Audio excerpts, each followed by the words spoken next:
Hello, everybody, and welcome to Cinema Savvy. It is myself, George, joined once more by Dave, and introducing Paul Klein to the channel for another entry in the Steven Spielberg Retrospective. And of course, we arrive in 1993, the biggest year potentially of his career, which there's going to be another video next week, of course, to speak about.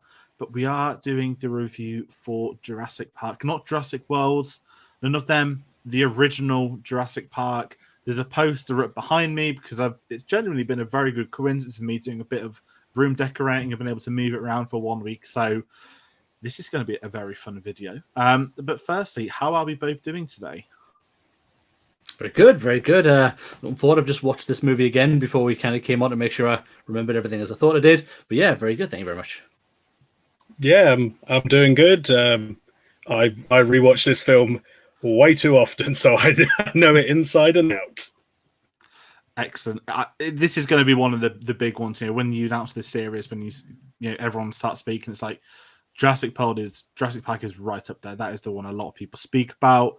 You know, there's no hiding from that. It was is still one of the biggest ones of all time, and there's a lot to speak about today. So, as always, please do comment your thoughts on Jurassic Park if you're a fan of this film, the franchise, anything else. We're of course going to be reviewing this and The Lost World as part of the Steven Spielberg Retrospective. So, fortunately, Jurassic Park 3 you do miss out. But you never know. Things might pop up in the future. I don't think there'll be another Jurassic Park film, though. And, of course, if you are new to the channel, please hit that subscribe button. If you're a fan of Steven Spielberg, if you're finding this video through Jurassic Park, we're going through his entire filmography. We've started with Duel, and we're working our way up till West Side Story / The Fabelmans, which I want to vex about with its new January release day, which has massacred this entire schedule this week. But I'm not going to get drawn into that at the moment. I'm going to remain optimistic. I don't know why. And our social medias, which is Twitter and Instagram at cinema_savvy, Facebook and letterboxd.com/cinemasavvy. We have a link in the description to Redbubble. Now, this video is going up July the 5th. This is, of course, being pre-recorded by us three. So, at the time this video coming out, there's going to be a review for Thor at some point this week and a few other things. So please do check out some of the other stuff on the channel. And as I said, the Spielberg show is every single Tuesday. But before we even get into that, this is the first time I've been able to get both of you on for a video on this series. And in line of all the other guests we've had so far, I'm sort of putting everybody on the spot with a polite, nice question, just so the people at home might be able to maybe get to know you or something. So what I'm asking is if everyone can remember the first Spielberg film or sort of memory they have of his work, just for the people at home, because the beauty of his work as a director is almost everybody has a different story, which is fascinating. And I'll jump to you first, Dave. Can you remember? Without a single doubt, the first film I would have seen would have been E.T., without any question. It came out, was it 82? 82. Oh wow! So at that point I was only 3, but still, it's one of those that was when back in the days when you had to wait for years before it would actually be on VHS, and VHS were really expensive to buy, so you'd see a dodgy copy somewhere that someone would tape and awfulness. But yeah, E.T. is probably the very first Spielberg film I saw, and the one that kind of sticks with me a lot. It's not my favorite Spielberg movie, but it's definitely the big first one I saw. I think my earliest memory of Spielberg, I think it might have been Raiders of the Lost Ark or Temple. My dad one Christmas from my mum got like the VHS box set and they just like remastered it. And I remember being sick and lying on the sofa and my dad being like, these are like the best movies. And so being like 5 and watching them, and I was like Temple of Doom the most. So I think that's the one I remember watching when, they're like ripping out hearts. And my dad's like, this was a bad idea to show you. But, at that age as well, stuff like that is both terrifying and fascinating at the exact same time. And yeah, again, it's really interesting getting these stories of people. Obviously, Jurassic Park's its own conversation, which we'll get into shortly. And as we have been doing with this series, we just still don't know why, but I keep doing it. We're going to read out the IMDb plot synopsis now. I never read these. I literally copy and paste them onto the schedule, and I read it how it is. Sometimes you get a line, sometimes you get a paragraph. Sometimes they really take the mick, like The Last Crusade, where they had every single character's full name, including nickname in the middle, which I don't know why, but they did. And this time around, we don't have that problem, but we've got a lot of alliteration. So IMDb: a pragmatic paleontologist touring an almost complete theme park on an island in Central America is tasked with protecting a couple of kids after a power failure causes the park's cloned dinosaurs to run loose. Jurassic Park does not need a plot synopsis that long. It's kind of like the anti-IMDb segment, isn't it? That you know how more often than not, sounds just awful. terrible. That the synopsis is like, I'm not interested in that movie. Cloned dinosaurs. That makes you think that there's already been dinosaurs in the film for them to clone, like Attack of the Clones would do. That would be a great name based off IMDb's description. Jurassic Park: Attack of the Clones. Get it sorted. But instead we've got a trilogy about, you know, cloning humans and then not humans and genetics and Jurassic World for everybody at home. But we're here to talk Jurassic Park. And just going into this is going to be a really fun one for me. I want to kind of get everyone's memories of this film. So, you know, I came to Jurassic Park, I think, quite late. I think I've said this before. I've seen many clips throughout my youth. Didn't have it on VHS, didn't have it on DVD. I remember when YouTube was in its infancy. Like a lot of people, you see videos you shouldn't on YouTube. One of them was it's a terrorist. I can't really talk about that, but everyone knows the one where a video was put on YouTube. That's how I discovered YouTube. And I was at one of my friends' houses once. It was obviously back, we had dial-up internet. We all remember that here, so I didn't get to go on YouTube here. Sorry, I'm just getting my head over still seeing a Saddam Hussein video at the age of like 10. That's terrible, isn't it? And what a way to ruin the Jurassic Park video. I'm just getting like PTSD to watching it now. But I saw a video of a man getting eaten by a dinosaur off a toilet, and I just didn't know it was from a film. So that's my earliest memory of Jurassic Park, not knowing it's film, just a bloke getting eaten by a dinosaur. Thought, wow. And I've got a distinct memory of being at my grandparents every Christmas. Would go over to theirs where they lived, and I don't know why, but Jurassic Park, I think The Lost World was on TV. And you know the opening scene of the little family on the beach with the getting munched on. I remember seeing the opening scene and then it was turned off just because it was Christmas, and I think the conversation was probably why someone put a film on or something. But I didn't get to see this till I was probably like 15, 16. It was on E4 back in the day. Do you remember it used to be on TV? And I remember watching it once, like on a school night. You know, it was on like 9. I was like, wow, this is incredible. Like I've heard of it, but I'd never seen it. And you know, obviously as the years went by, this is sort of transitioned into one of my favorite films. And you know, you learn more about film and whatnot. And this just sits at the top of almost every list, and rightfully so. So my background to Jurassic Park is very different. I have a feeling that, you know, I always say this: I had Star Wars at the age of 3, and that was enough to carry my entire childhood. It's clearly carrying my adulthood as well, based off the new poster behind me on the video. And so Dave, can you remember? Because I know you're a tad older. I'd love to know if you saw it at the cinema. I was 14 when this came out, so I was literally prime real estate for going to see this movie. It was one that was talked up. I mean, at that age, I'd grown up with sort of the animation style was Jason and the Argonauts, the Harryhausen sort of animated stuff. So dinosaurs I'd seen previously were very bad stop motion in a lot of older movies. So to be drawn into, we're going to see a movie about dinosaurs, and there'd been like the odd trilogy. I hadn't seen 93, there wasn't much. 92 would have been sort of when it was being talked about. There wasn't a lot there, but to go in at 14 and not seeing anything like this before, you were basically seeing the birth of the big CGI was quite incredible, and a turning point in film, certainly that I'd been in my youth, to look at this thing go, we just came out of a dinosaur movie where I saw dinosaurs, which was just so overwhelming at the time. Just one of those experiences you remember as being a child, as sitting in that cinema and watching it. Paul?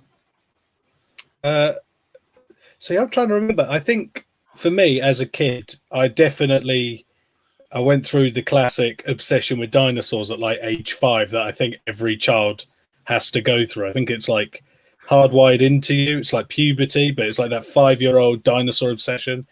And I remember I got the VHS double set of Jurassic Park and The Lost World.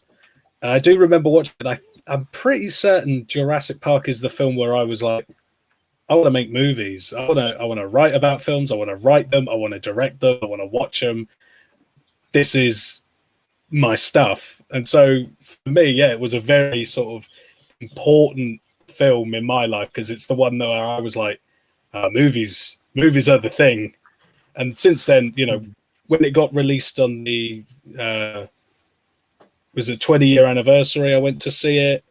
When it got released in 3D, I went to see it. I saw it at the Prince Charles Cinema with an audience with David Koepp, the screenwriter. I got to meet him. Nice. And like, if it's on TV, it's one of those ones where if I'm flicking through and it's on, I end up watching the whole thing. I always think like, oh, I just watch up until hang on to your butts. I just watch that bit, and then I just watch just after he gets eaten on the toilet, and then I watch up until must go faster, and then before you know it, I've watched the whole film. And it's amazing in the way that they do that with films like this. And you know, I'm just jumping in, not of my initial thoughts of the film, but there's a reason why this is probably at the top of many people, if not the top of Spielberg's films, which is incredible given how many he's done, let alone the quality of so many of those. And I'm just going to say it again. He released in 1993 Jurassic Park and Schindler's List. Let that sink in for anybody at home. Two of the greatest films of all time in the same calendar year, doing post-production on Jurassic Park whilst filming Schindler's List. That is not normal. And we'll get to that probably properly next week, maybe. It's really hard because the productions are aligned with one another. And then, you know, he had to take a break after Schindler's List, which is completely understandable. And just kind of getting into this, I'm just going to bring up a quote. I think he always said it. I think it was of Empire. He said, you know, spend his weekends watching Dinosaurs whilst then filming in the week in Auschwitz. And you just sort of there, like the mentality and approach he has to filmmaking. I think that achievement alone is more than most of the filmmakers could ever dream of. But yeah, there's a sort of mini plug for next week. I'm sure we'll bring up 1993 a lot across this video tonight because it's still hard to comprehend. You know, not sort of criticizing say cinema because it was even like this back then. To have a director drop 2 films in 1 year is not normal, and it still isn't. I know we've just had Joseph Kosinski dropped Spiderhead this like a month after Top Gun Maverick. The difference is that one of these was delayed 2 years and was ready to go in 2020. You know, 1993, these were both meant to come out and they both didn't. I just, trying to get over that. And I've always deemed that as the greatest. I think, you know, as I said, that's probably one of the best achievements in cinema history. And yeah, we'll speak about it throughout the video. But what I want to kind of begin with both of you is we're going to go over some behind the scenes stuff. So we always do it with these. We'll do behind the scenes or moving direction. But Paul, you mentioned about the book. Have either of you read the book? So I've never read it. I know I probably should have.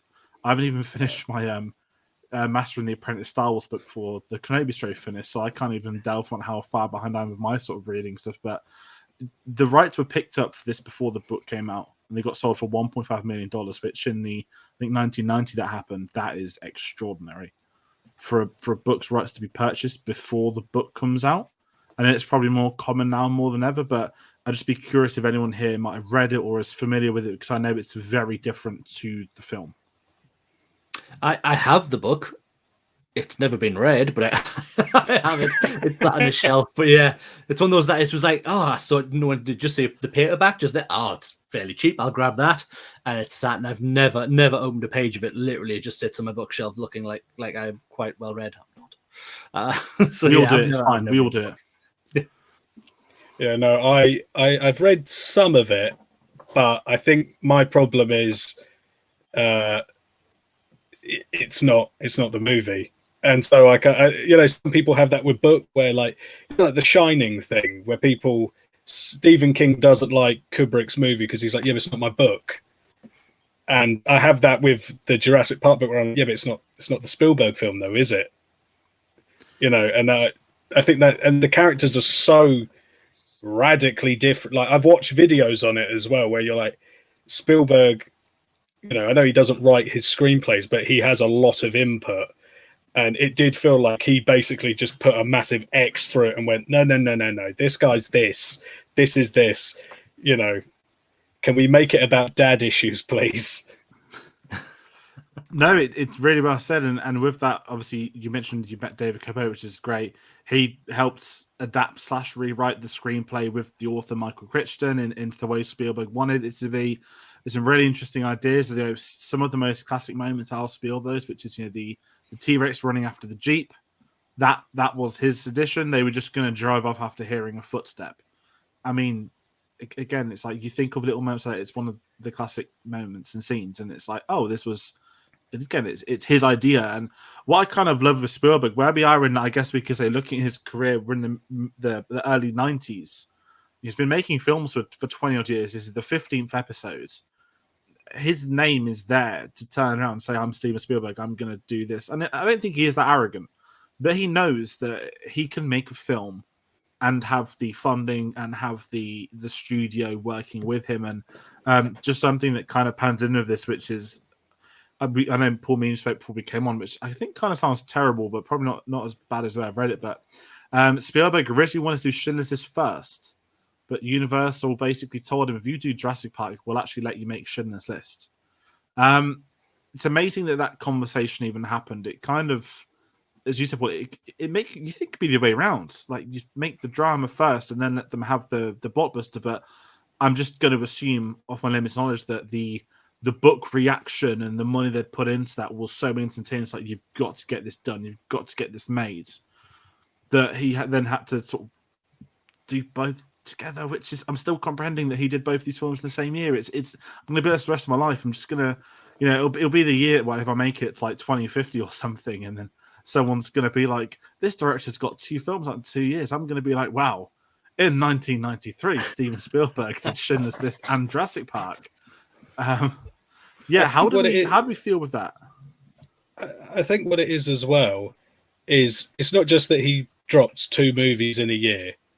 It's that he drops 2 movies in a year that are so radically different, and yet it's like him going, he come off of, and you've done previous episodes, he come off a couple of duds, like Hook wasn't well received, Always wasn't well received. It'd been a couple of years, you're now like 4 years on from Last Crusade, people thinking maybe Spielberg's lost the touch. And it's like him going, I've not lost it. This is how you do big family entertainment, cutting edge technology, monsters chasing people. And then goes, and if you think that I've turned my back on the art scene, this is now the definitive Holocaust movie also. You're welcome. Like, it's like he kind of just went, that's how, it would be like if he dropped E.T. and Empire of the Sun in the same year and just went, there you go, there's your war film, there's your sci-fi film, boom. And he kind of he carried on doing that for a couple of years, where he'd be like, here's the crowd pleaser, here's the proper business movie, and it kind of started with this, and then you see like War of the Worlds and Munich in the same year. And again, it's that thing of, I can please the crowds, I can please the critics, and I can make a boat ton of money at the same time doing it. And it looks effortless. It's crazy. It is insane that you can have two such different versions of it, where you have them working on the both at the same time, that they both turned out as well as they did. Is down to one man. We're kind of here talking about. I mean, you couldn't give many other directors that position with those movies, and to have the same level of work come out of either of those 2 pictures. I think the studio demanding that this was out first. It's strange that the studios had the power that studios used to have is not obviously has been dripping away drastically as the years have passed. Certainly, where I think now directors and certainly filmmakers have a lot more power over the studios. The studios will really need to try and get these films in, rather than say, we're going to tell you to make this first. Nowadays, it'd be like, no, don't do that. All right, then I'll go over to here and make it, or I'll go over here and make it, or Netflix will do it, or there's so much out there now that the studios just don't have that power. But it's amazing that they did at that stage to say, yeah, you're not going to make this film you want to do, you'll do this first. And Spielberg was like, yep, all right then. The big one for me, I mean, it's Chris Nolan, so I'm going to always bring it up whenever I can, but it's the whole Warner Brothers Nolan ending, where it's like, Christopher Nolan's on the market for the first time in 17 years. What are his demands? It's like, is it 90 days before and after studio can't release a film? Yeah. Obviously, theaters only, no streaming. And it's amazing because there's an incredible conversations we have in the new studios that the industry, to me, is slowly turning back into a studio system, very slowly, that all the studios are now, well, the studios, i.e. Warner Brothers, Universal, etc., they're now buying up the actual studios people film at, like Pinewoods. Obviously, Warner Brothers has already happened years ago. Netflix, don't know how they can afford it, but they've got, is it Elstree now in the UK? The Sony's in talks to buy some land as well. Amazon wants to buy land, Channel 4, and it's amazing seeing, obviously Disney got Pinewood, which is to me the real big story that no one speaks about. It's amazing that we've had this transition in and out, and I'm not going to blame it on Marvel. Some people are. I understand their involvement in it, and I won't get into that too much. But it's kind of what you said, Dave, that the director that can do that, and I think this is why I love the Nolan stuff, that he's sort of got Universal by the balls ready for his next film. And I wish directors had that power again. I just feel like it's history repeating itself, that, you know, your the 70s, you've got given Scorsese, Spielberg, Lucas, Coppola, all reaching these new heights. And they were all sort of the anti-studio system directors. Like, what they called, was it the Brat Pack or the Rat Pack? One of the two. They always had the nickname of, and they kind of helped not defeat the studios, but they were able to sort of have this creative force. And now every director that comes through, you know, is influenced by likely those, and a lot of other similar ones at the time are probably forgotten. And then the studio then grabs them and it's like, hey, you love Jurassic Park? Come make a Jurassic Park film for us. And the studios now have that grip, whereas I don't think they'll ever get it with some of these big names. And certainly with what you said of this as well, with the Jurassic Park, it's very fascinating that, you know, how many studios now would get the book rights for something. I think Harry Potter is probably the politest term to say in terms of I say recent, it's 20 years now, when a studio gets the rights, but there is sort of not a studio mandate, but the creative team have it. Now, I know J.K. Rowling got a lot of that inherently, you know, the whole No Americans, that rule and that stuff. But nowadays, the studio is going to get the rights to a book. They're going to take those rights and say, right, this is our studio book adaptation now. We'll pick the director, we'll pick who's involved. Author will get your credits written out. We can do what we want with it. If that makes any sense? I'm sure there are some where they're more protective, more and not, but it's a really interesting phase of moving into. But again, with Jurassic Park, I've not read it. Maybe that'd be a really good video to do in the meantime. I might prep for us if we can get, you know, someone to read the book and have a discussion on it. And, you know, the fact that Spielberg, he just wanted to make his own dinosaur film. And one of the mega things with this, which, you know, is a teaser to a documentary that's coming out later this month, which I'm very excited for. I've never done this. I'm not going to give a whole section to ILM or visual effects. I know this is in the production, but as you said earlier, Dave, like, you hadn't seen dinosaurs on the screen. You mentioned Harry Harryhausen, who is one of the most important people, I think, in the development of visual effects. And this is what staggers my mind, that people don't believe VFX can be practical. A visual effect does not mean a computer-generated image. A visual effect is an effect that's just a visual on your eyes. It can be practical. It can be live action. It can be anything creative for us to then see the film after. And this is the one that pioneered CGI into the modern day. I know that Toy Story is probably well worth a mention, with 95 being the first fully computer-animated film. But Jurassic Park is the film where George Lucas says, you know what I'm going to do? I'm going to go and make the Star Wars prequels now, because only now do I believe that the technology is going to be around, which is insane to hear George Lucas, the pioneer to me of modern filmmaking, say that about something else. Now, I know it's his best friend's film and it's his own company that have done this.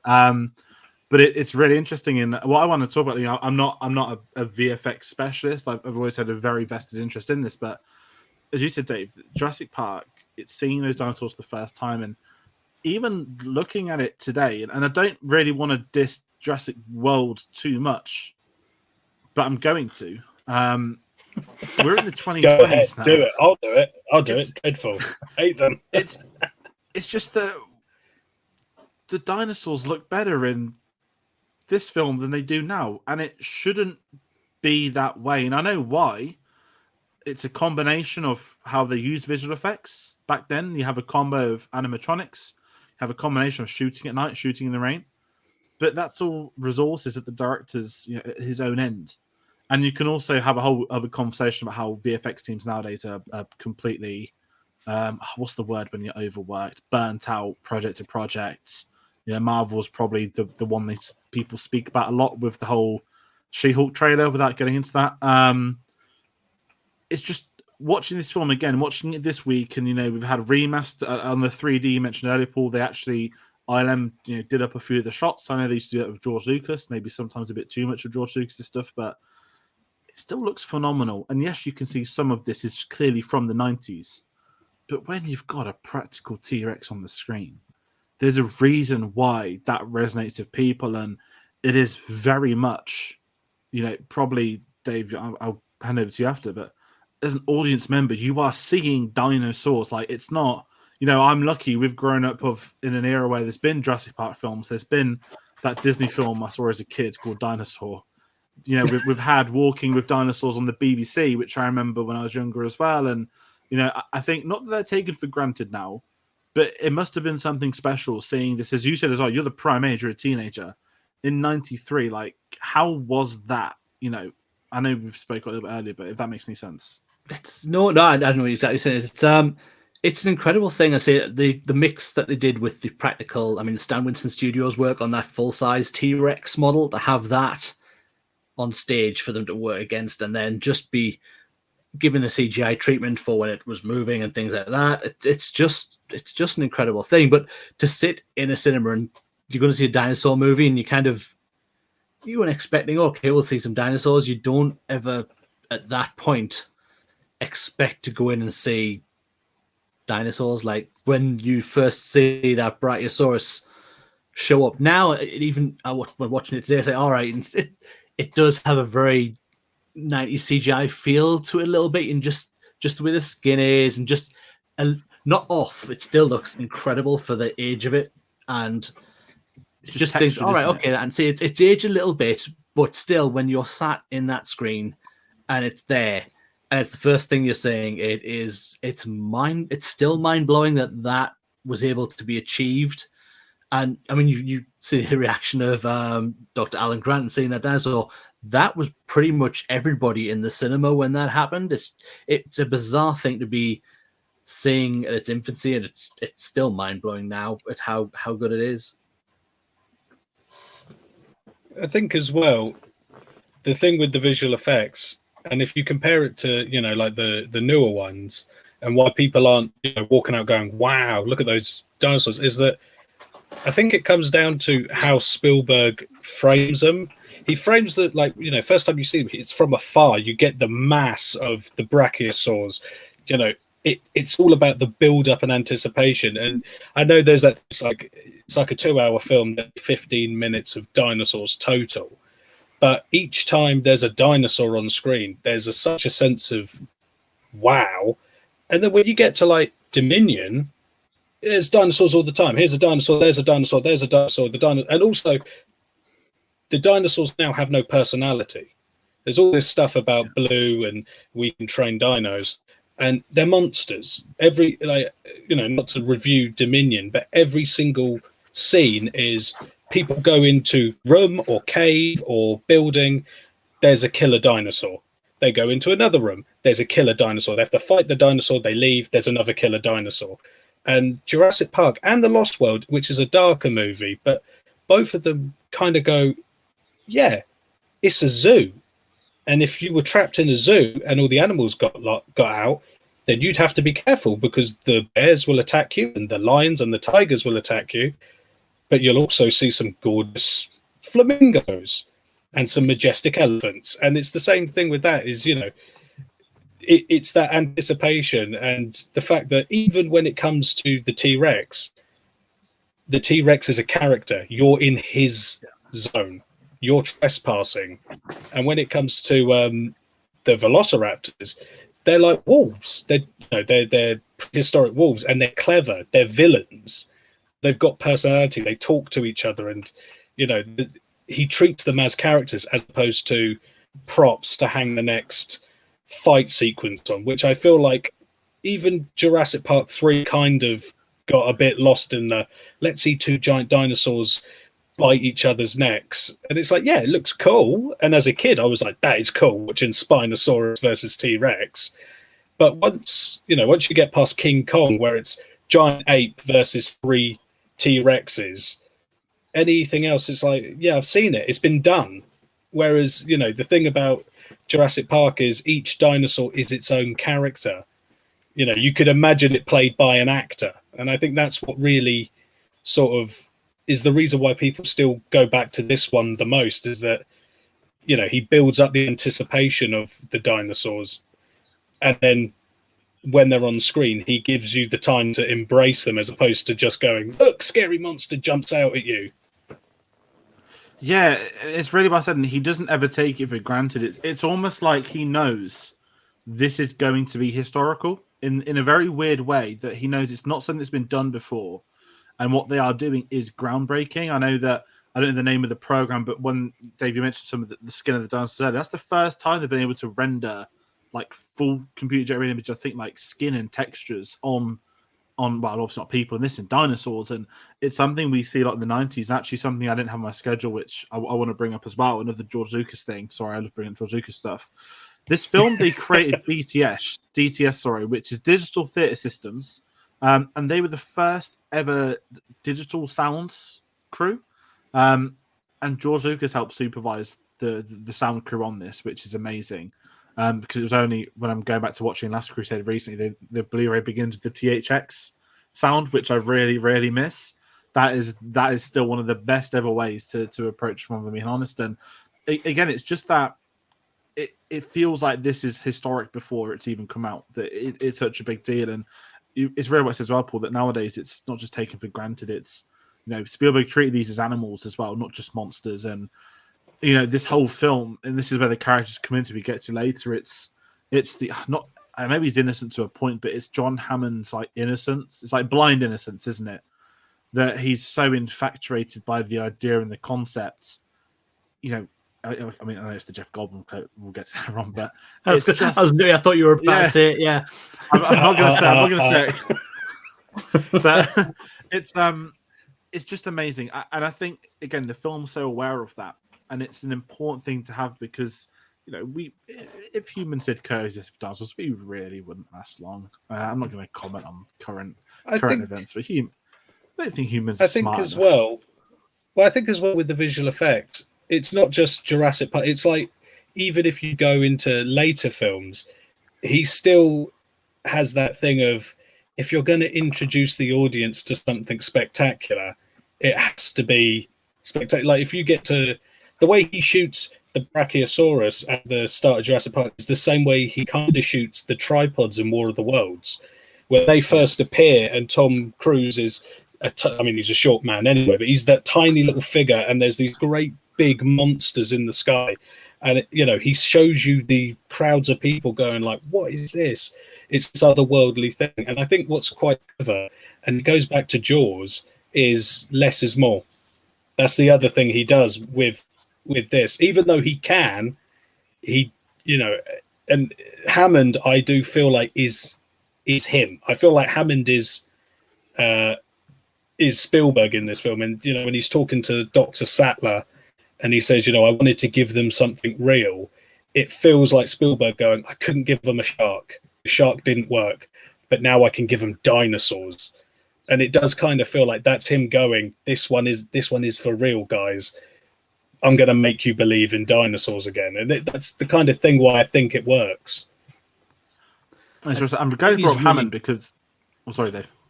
No, I was literally going to say, I think that's perfectly said, because I think even with the biggest things that Spielberg, it still has his intimacy to even the biggest creatures that he has, and the biggest part of the story, and the biggest part of the blockbuster, always got this intimacy about them. Even stuff like with the T-Rex, it's very closed in. It's just wonderful.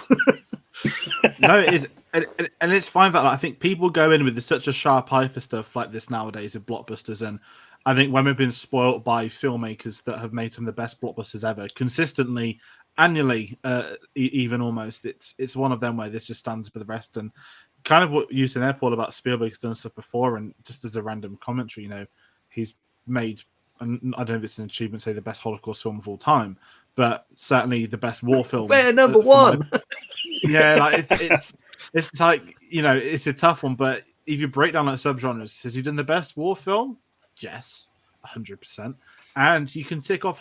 To me, Jaws is the best horror film of all time. Because I'm not arrogantly put, but it's the only film that scared me enough not to go swimming, and no other film can do that. So that's good enough for me. And again, he can keep coming back and doing this, and it doesn't matter what ages. Even Ready Player One, which I know a lot of people, some people really don't like, which is a bit sad, I think. And one of his rules in that film was that he wouldn't allow too much of his work to be in it. And I know that they got away with the T-Rex, didn't they? That's like the one thing they let them jump in there properly.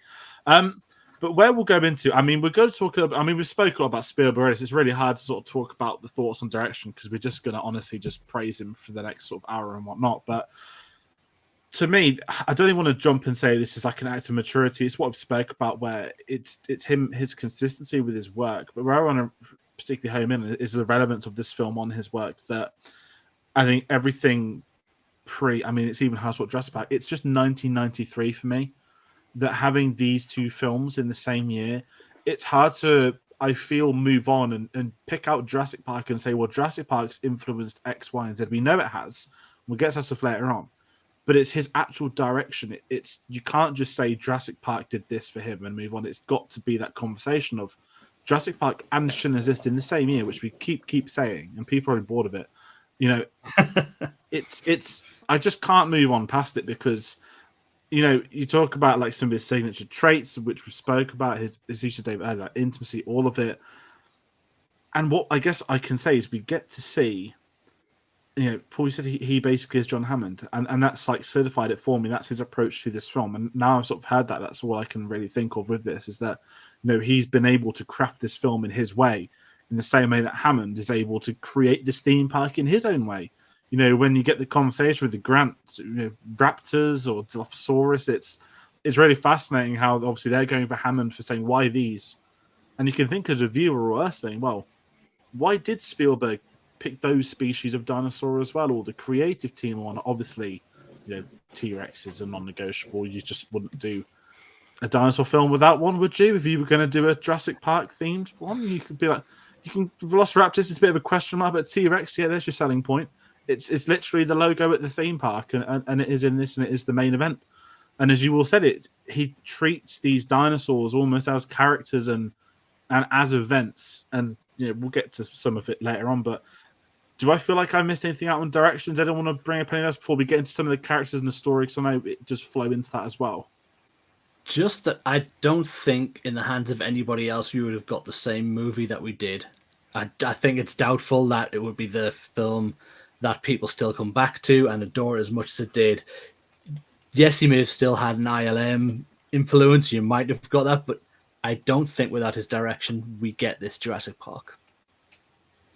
Yeah, and I think as well, in terms of his actual direction, I think people forget how he can move between genres in this. Not just as a director, he's done rom-com, comedy, horror, thriller, action, adventure, musical. Most recently, you know, West Side Story. He just came in, never done a musical. He made one of the best musicals of recent times, if not ever.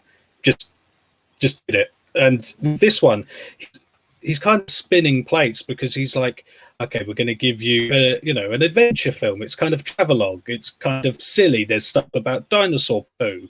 There's people getting splattered in the face. There's all that kind of stuff where you go, oh, yeah, he is the guy that made Hook, after all. He is a big kid. And then at the halfway mark, he kind of goes, you think I'm just the kiddie filmmaker. You forget I'm Duel. I made people's faces melting off. I did Kalimar. And the last act of the film is a horror movie. Like, I know that Fallen Kingdom was a gothic horror, but you know, scenes of like the dinosaurs in silhouette, and you just see them. You know, it's basically like a Hammer film. You know, it's Christopher Lee as Dracula, but it's a Velociraptor. You know, he's really good at just suddenly going, and now we're here. And also, he's great at cause and effect. You do this, it leads to this. You know, he's really good at going, these characters are over here, they're doing this thing. these characters are over here doing this thing. You think they're unconnected, but that kid's on an electric fence. What's Ellie Sattler doing? She's going to turn the electric fence back on. And the tension of that, and it's like turn the electricity on, but don't do it too quickly because the kid needs to get down. And, it's that thing of they need the electricity because they need to get out of Jurassic Park. But if she does it too quickly, the kid's going to burn. It's that kind of stuff of him just going like he knows how to play an audience like better than pretty much any director. He's a master of it. I think playing the audience is probably the perfect one. Dave was watching you too. The fact that I don't think anyone else could have done this, I don't think they could, because it's one thing to make a film about dinosaurs. It's one way to make them look good, but to bring in story, and a lot of this flows within the characters, which we'll get speaking about now. And it's the characters in the situation that make this film who they are. And I feel that every character is, I'm not just there for a reason. That sounds ridiculous, but even some of the minor characters who we'll get to speak about as well have such a phenomenal impact on the film, to the point where this is a Sam Jackson film that most people would forget Sam Jackson was ever in, and it's Jurassic Park. And that's the kind of quality you're dealing with in Spielberg at this point. I know it was in the early stage of his career. I know he'd been in, Coming to America and a few other things. But the fact that I think there's been I know social media, but there was this great line recently where someone put the cigarette in Jurassic Park as a better performance than Chris Pratt in Jurassic World Dominion. And I just got the scene of him talking. When I was watching it yesterday, I was just sort of there like... The longest action in the world.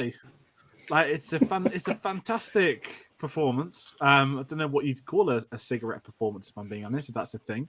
Good prop work. Prop work, Sam Jackson. And also, I mean, I don't smoke anyway, but it's kind of like when you've got like something in your mouth, and it's really weird. But if anyone's ever driving, when you get like a ticket at a car park machine, I'll sort of drive around with it in my mouth, and I'm just sort of there like saying, if only I could move my mouth as well as Sam Jackson could in Jurassic Park with a cigarette. Because when I'm driving, I just want to get in and out of the building, please, and thank you. But shying away from car park dramas, let's talk Dr. Alan Grant, of course, played by Sam Neill. And one of the biggest revelations to me is finding out that I don't actually think, not that Sam Neill doesn't care, that sounds horrible, but Sam Neill is the Harrison Ford to Jurassic Park. I've recently discovered a lot of his interviews. I think they asked him the last time he watched it, and it was him. He's basically like when it premiered in London with Diana. I was like, okay, this is a guy that isn't too fussed. When I met him at Comic-Con, he was really nice, but he does not strike me as the person that's going to have a conversation with you about the joys of filming Jurassic Park. And he's a very fascinating individual, but it kind of makes him even more of a reason to be Alan Grant, right? That he is the paleontologist that he wants to get on with his dig. He's such an interesting actor as well, because I feel like you could sit down with Sam Neill and be like, let's discuss your career. And you'd end up spending about 3 hours on one film, because it's like, in the 90s, it's like Jurassic Park. Oh yeah, that's the definitive film. But Event Horizon is really good, and it's that kind of thing of like, you forget Sam Neill is such a versatile actor because everyone goes, oh, he's Alan Grant, and he's probably like, I've done other stuff. I've worked with John Carpenter, guys. Like I was in Omen 3, like, but he's one of those actors, and he does have the feeling that he's like, I do this silly dinosaur film, and then I can go off and do 10 art films. He's really interesting as well. You mentioned that. I mean, I always think of Peaky Blinders because I was like, oh, it's the guy from Jurassic Park, and I think he's Irish in it. But obviously, we got his, I always talk about his cameo in Thor. But what I kind of want to say with him is, with Alan Grant, of the main three, he's probably the only one that actually has a character arc, which is more, again, with the Spielberg thing we spoke about across these episodes. It's the whole distanced father thing. This time, the surrogate father, and I know that. Obviously, I don't have any kids. I know that Dave, you do. But when he just shuts the door on the kid, I'm like, what an absolute legend. I would be in the exact same situation right now. But obviously, I'm not a father. But it's a really interesting one in that respect, that when you get to the end of the film, he is almost the father to the grandkids, which I really appreciate. And I think it's Spielberg again attaching some of his not childhood as such, but I don't know if there's anyone better at doing the sort of distant father dynamic, just because he seems to do it every film or two at this rate. And the fact that we almost had Harrison Ford and Sean Connery in this film is magnificent. And I'm glad they weren't, because I don't think it would work, if I'm being truthful. I spared no expense. Can you imagine him, like, he'd be playing golf with dinosaurs? He'd be like, I couldn't care about dinosaurs. He just starts hitting around. Would have been easy to get him to Hawaii if that was the case. You get those dinosaurs out of this kitchen. Get me off the island. Oh, that's the movie I want to now watch. I do love the idea of Sean Connery being John Hammond. He'd just punch a velociraptor. He'd be wearing like a kilt. And it'd be like proper like in the Scottish way, wouldn't it? It's absolutely batter them. Tough guy. We're going to plug James Bond A to Z podcast. There's a really good special on Sean Connery's life, and him growing up is exactly the way everything turned out. But have you seen the documentary Spielberg that starts his whole career? It's on Sky Arts if you have Sky. It's fascinating because it has interviews with his parents and his sisters, and there's a lot of it where they talk about the absent father, the reluctant father figure, and they kind of talk to his dad, and there is a bit where they're like, how do you feel about this? And he's like, it's hard, it's difficult when your son is making these massive films.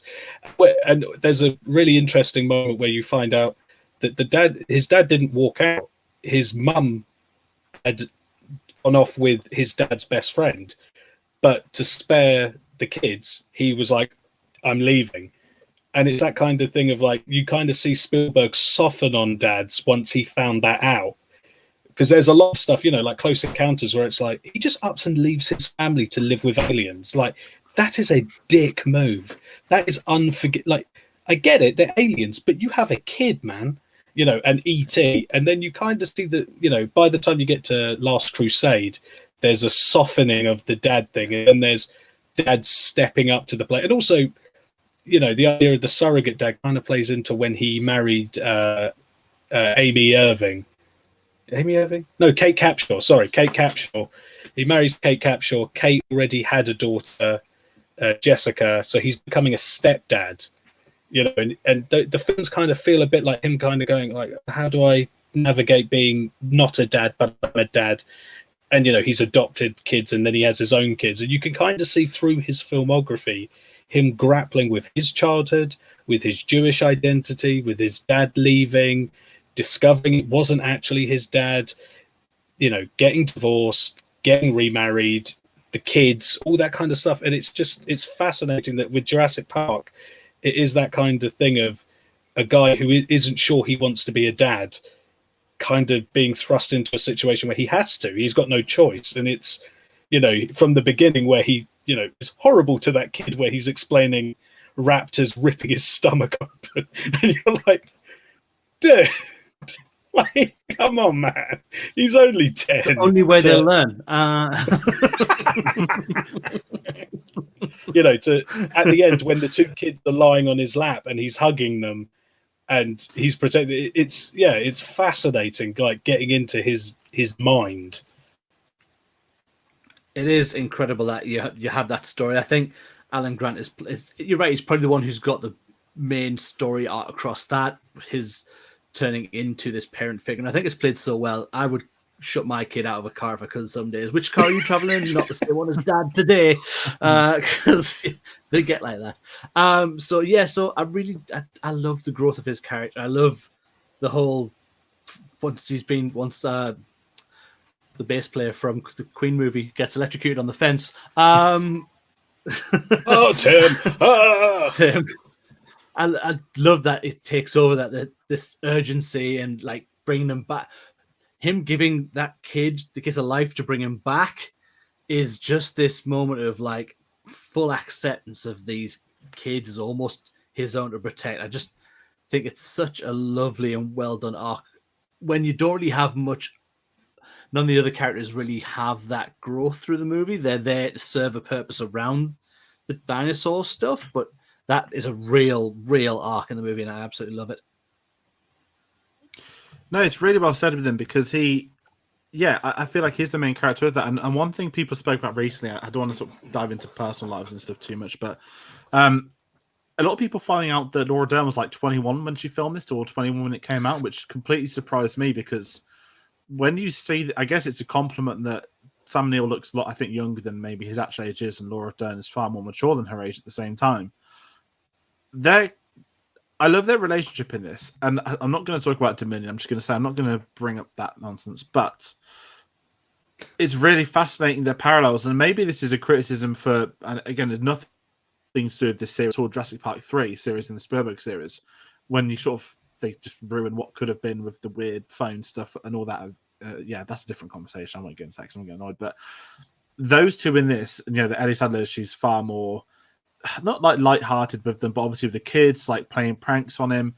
They work really well as a sort of couple that not shouldn't work, but obviously they've formed their relationship and bonding over their actual job, and I guess you could say their fascination with dinosaurs. And having those two go on this, adventure together, I found really fascinating because obviously when you get Jeff Goldblum come as the FOB, that's when everything's going to change, and we'll get to him. But how do you both feel about Laura Dern? Because I love her in this, and I don't want to say she's wasted, but it's only sort of dawned on me as I've got a bit older that she didn't actually have masses to do in this. She's almost the emotional support, and that's not a bad thing either. But again, I think it just goes to show that, there's not much of Jeff Goldblum as in his character arc. It's him in his performance, and Laura Dern is almost like an audience member, that she is wowed by everything she's seeing. Do I sound harsh on her? I don't know. I don't ever think, and this is going to sound really unfair and weird, I've seen a lot of people comparing the Jurassic Park trio to the Star Wars trio recently, and I'm not having it. And I don't see them as a trio, if I'm being honest. They're just the three main leads from the film. It's not a dynamic in that regard. Is that maybe like psychopathic? And I think maybe because Dominion tried it up so much when it never really was that anyway. Where's the poor lawyer? Why aren't they a quadruple? Well, I know where he is. He's dead. He's also, then what the kids? Are the kids C-3PO and R2-D2? Does that make a Muldoon Chewbacca? Is Muldoon Chewbacca in this equation? You see what I mean? John Hammond is Obi-Wan, though, obviously. Definitely, yeah, without doubt. Could have been James Bond. I'm going to keep bringing that up. That's like my new favourite bit of trivia ever. Who was almost John Hammond in Jurassic? No expense. You couldn't have two opposites, could you? Angry Scott, British gentleman. Like, you can't. I'm just, I want to see it one day. I don't want to deep fake that shit's weird, but yeah, multiverse and madness. The blood-sucking lawyer's the only one on my side. Oh man, I wish that was it. Oh man, I think Sattler as well. I mean, I think you forgive it because I do think that even though they don't have arcs, the film takes its time to introduce all the characters, and because they're not, now they're, I would say that everyone in this film, except maybe the two kids because they've gone their own way, but everyone's an A-list now. But at the time, it would be like filling it now with, it'd be like if Alan Grant was Paul Giamatti and Ellie Sattler was, Saoirse Ronan, and, Ian Malcolm was Taika Waititi probably. But it's that kind of thing of they're not, it's not what they've done with the new series, which is let's get that guy who everyone likes from the Guardians of the Galaxy. He'll be our main guy. Let's get that girl who everyone likes from, those Twilight films and Spider-Man. Let's get this guy who everyone likes from this thing and that thing. And it kind of feels not like stunt casting, but it feels like you've got the actor before you've got the character and you've molded a character around them. Whereas here, they're character actors. They're not it's not Tom Cruise's Alan Grant. It's Alan Grant's a character and Sam Neill embodies him. And I feel that way about Sattler in that, the moments she does have, I think she gets some of the best character moments, the bits that really resonate with me, because the way she's, there's giant dinosaurs and she's looking at a leaf and she's obsessed with a leaf because she's like, oh, this hasn't been around since the Cretaceous period.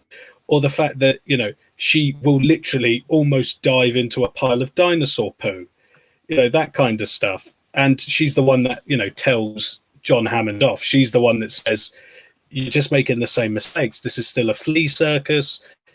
You can't control this. And that scene, I think, between Hammond and Sattler is really the emotional core of the film, because you see Hammond as a guy. He's not a bad guy. He's just a guy that didn't think. And she's kind of there being like, you need to wake up and see people are dying, because you can't control nature. Nature controls you. And so I know some people, also she gets that really cool bit where she has to run through the jungly bit and there's velociraptors after her, and then Sam Jackson's arm falls on top of her. And I think that's a really cool bit. So she gets all the bits I like. She has some great moments, and I think you're right. At some points, you do feel like, oh, maybe she's the token woman that we need a woman in the cast, and we're going to have one. But she has, you're right, these emotional beats. More that you just said, like the Sam Jackson arm moment is one of my favorite moments in the movie. Just the flopping down, and oh, thank goodness, and walks away with it. Today watching it, I was just like, oh, I love this moment. Like you build up for it, and her reaction to the raptors, and she plays an amazing role. I love that it even comes to that point where John Hammond, when she's going to go turn on the electricity, he's like, should I go? Because, you're look at your sexism later and I'll go do my job. Thanks very much. And she just, again, she plays that figure for the kids as well once they're in that final sort of battle and trying to escape, that she's almost just like the maternal figure for them to cling on to as well. So I think, yes, while she doesn't have the biggest part to play, she has a really, really important through role. That stuff with Hammond around the dinner table where she's just telling them what this is and why it's not the thing they should be doing is absolutely perfect. And Laura Dern's fantastic in it. I had no idea she was only 21 when that came out, by the way. I've literally learned that today, and that's crazy.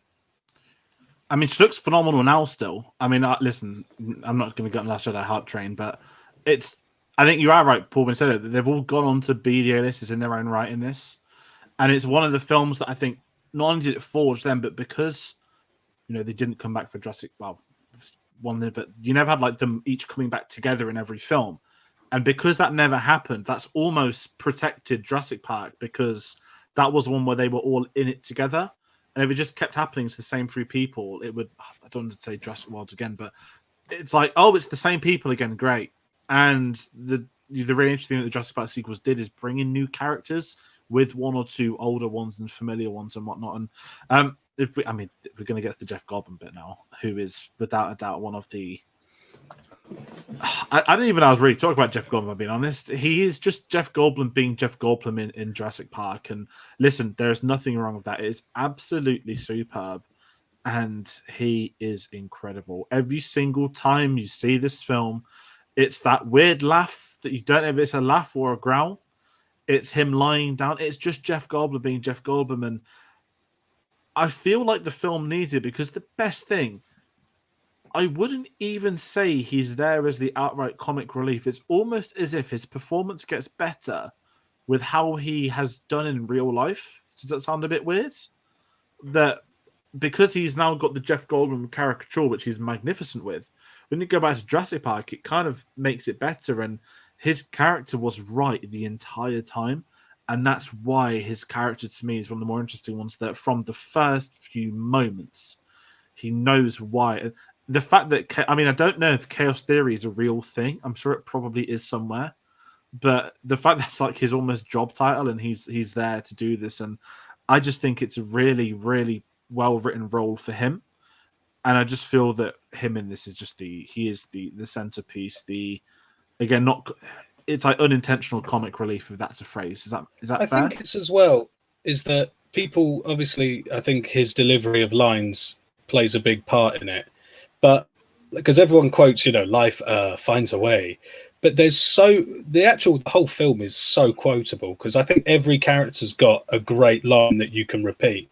But his just him thinking out loud when he's like, God creates Now I'm dinosaur. talking to myself as well.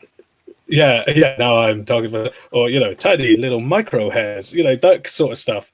But even he's got one line that I really love that I use all the time, which is when it's him and Grant talking about kids, and Grant says, "Have you got any kids?" And he's like, "Oh yeah, I love kids. Anything that can happen will happen." And then he says, "Are you married?" And he goes, "I'm always on the lookout for the next ex Mrs. Malcolm."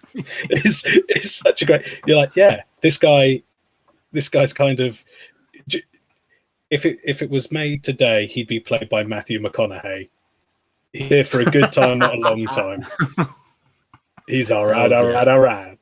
I'm here for a good time, not a long time. Like, that is kind of, and he is a good counterpoint, because also Dr. Grant is a bit like, I don't want to be here really. Dr. Sattler's kind of in awe, and then you've got this one guy going, that's a dumb idea. Like, he is your audience guy going, that's bad. That's bad. You shouldn't do that. That's bad. But because Jeff Goldblum puts, a little mustard on it, you kind of aren't just going, well, this guy shut up. Like, yeah, all right, it's a bad idea to have dinosaurs in cages. But because he's zhuzhing it, it's all the more enjoyable. For me, it's probably the last movie that he had where he stopped, where he wasn't the caricature of Jeff Goldblum. He's got certainly little bits of it in this movie, not anywhere near that he has now, that he obviously plays to that character. He's very well known for it. And if you see him in movies now, it's Jeff Goldblum. It's not taking him into his character, but this is him. I mean, this is like Fly, Brundle from Fly version of Jeff Goldblum, where he's still being an actor, and he's so good. You're right. There's every line he throws out. The obviously one George was almost going to quote earlier with the you did things so if you didn't need to stop. You didn't stop from saying if you should have done it. It's just that's not the right quote. I realized I didn't get the line right, but you know what I meant. So yeah, it's just he has these moments, and obviously the life finds a way is always going to be the line that's going to stick with him forever with these movies. But he's such just this icon. It's they all turn up and he's in that black leather jacket when they're going to an island in South America, where the moment you step off that helicopter, you're going to be just the sweat right through you. He's just this essence of cool that they have.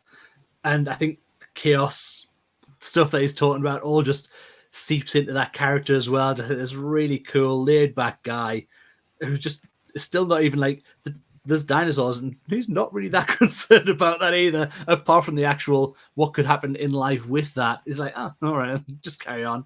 Are we going to see any dinosaurs on this dinosaur tour? It's just, it's the Rich Attenborough. It's like, I really hate that man. And it's like, that's really so believable.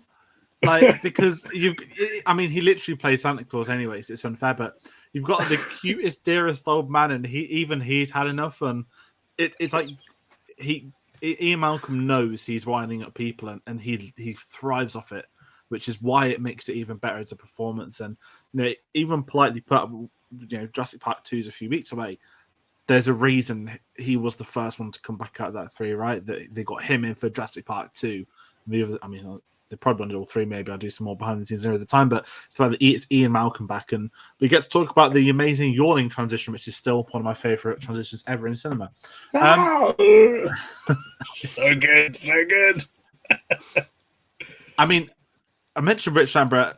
Do we want to talk? Listen, this cast is phenomenal because we've got a few we want to speak about. They probably won't have as much to say as the other 3, but you can't not talk about Rich Attenborough as John Hammond. It's such good casting. It's so good. Also because so there's a nice symmetry as well, because obviously you've done E.T. There was a whole thing when I believe it was E.T. was up against Gandhi at the Oscars, and Richard Attenborough basically said to Spielberg, "You've won this." He was like, "You've made a wonderful film. You're going to win Best Director. It's going to win Best Picture, and it's so deserved. Well done." And Attenborough wins it. And there's this kind of great thing of 10 years later, the guy who pipped him to the post for Best Director is kind of playing the Spielberg role. And the minute he comes on, because you know, he was obviously a great leading man, and he was in hard-hitting British stuff. And then he became a very respected director. And then he comes into this, and you know, he looked at Father Christmas. He's got the biggest grin in the world. You know, the minute you see him and he's popping the cork, and they're like, "We were saving that," and he's like, "For a moment like this, I guarantee it." You know, you buy into the bullshit that he's selling, because he just does it with a massive grin. And then, you know, as the film goes on and as it takes a toll, you know, you have that moment, I really hate that man. There's another moment that the conversation where he says, when I came down from Scotland, I had a flea circus. I wanted to show them something real. You know, it's a beautiful scene because it's a proper, classically trained, Oscar-winning actor delivering a beautiful monologue all about character. And there's another great bit where they're talking about the kids being with Alan, and he kind of goes, "Who better to show them around a dinosaur park than an expert in dinosaurs?" But the way he says it is, even he's like, "I think they're dead, and it's my fault." Even he's, you know, lost faith in everything, and it's, you know, even down to at the end him staring at the mosquito in the amber on his walking stick. You know, him just looking at his failed dream. I think it's such a great performance because, yeah, you're like, you fucking idiot. Like, obviously building a giant T-Rex was a bad idea. But you kind of buy into it because he's like, yeah, but, you know, dinosaurs, isn't it? I think this is why the film works. And this sounds, maybe this is the politest form of ageist I'm ever going to say, but because he's old, he can get away with it. And as you said, it's his dream, right? If you'd have had a smug CEO businessman in his 40s, wouldn't work. Couldn't ever sell him as this person that's had this idea his entire life that he wants to bring back something as iconic as dinosaurs. And, you know, I think when you get to his monologue towards the end, it's what sells it, is that because he was older, he has experienced his life and he wanted this to be his gift. And if I'm going to say something good about Jurassic World, the first one, it's the part where I forgot the actor's name, which is really embarrassing, who plays the one that was handed the company essentially by Hammond. Oh, Irfan Khan. Yes, who plays the one of the greatest roles of that film. I know he has the helicopter incident in it as well. But I love that in that film, he was almost the John Hammond, like modern younger archetype, that he took everything Hammond had told him. And I know that's a different conversation, but I want to say it because Hammond has the innocence. And I feel the innocence is also within the age as well.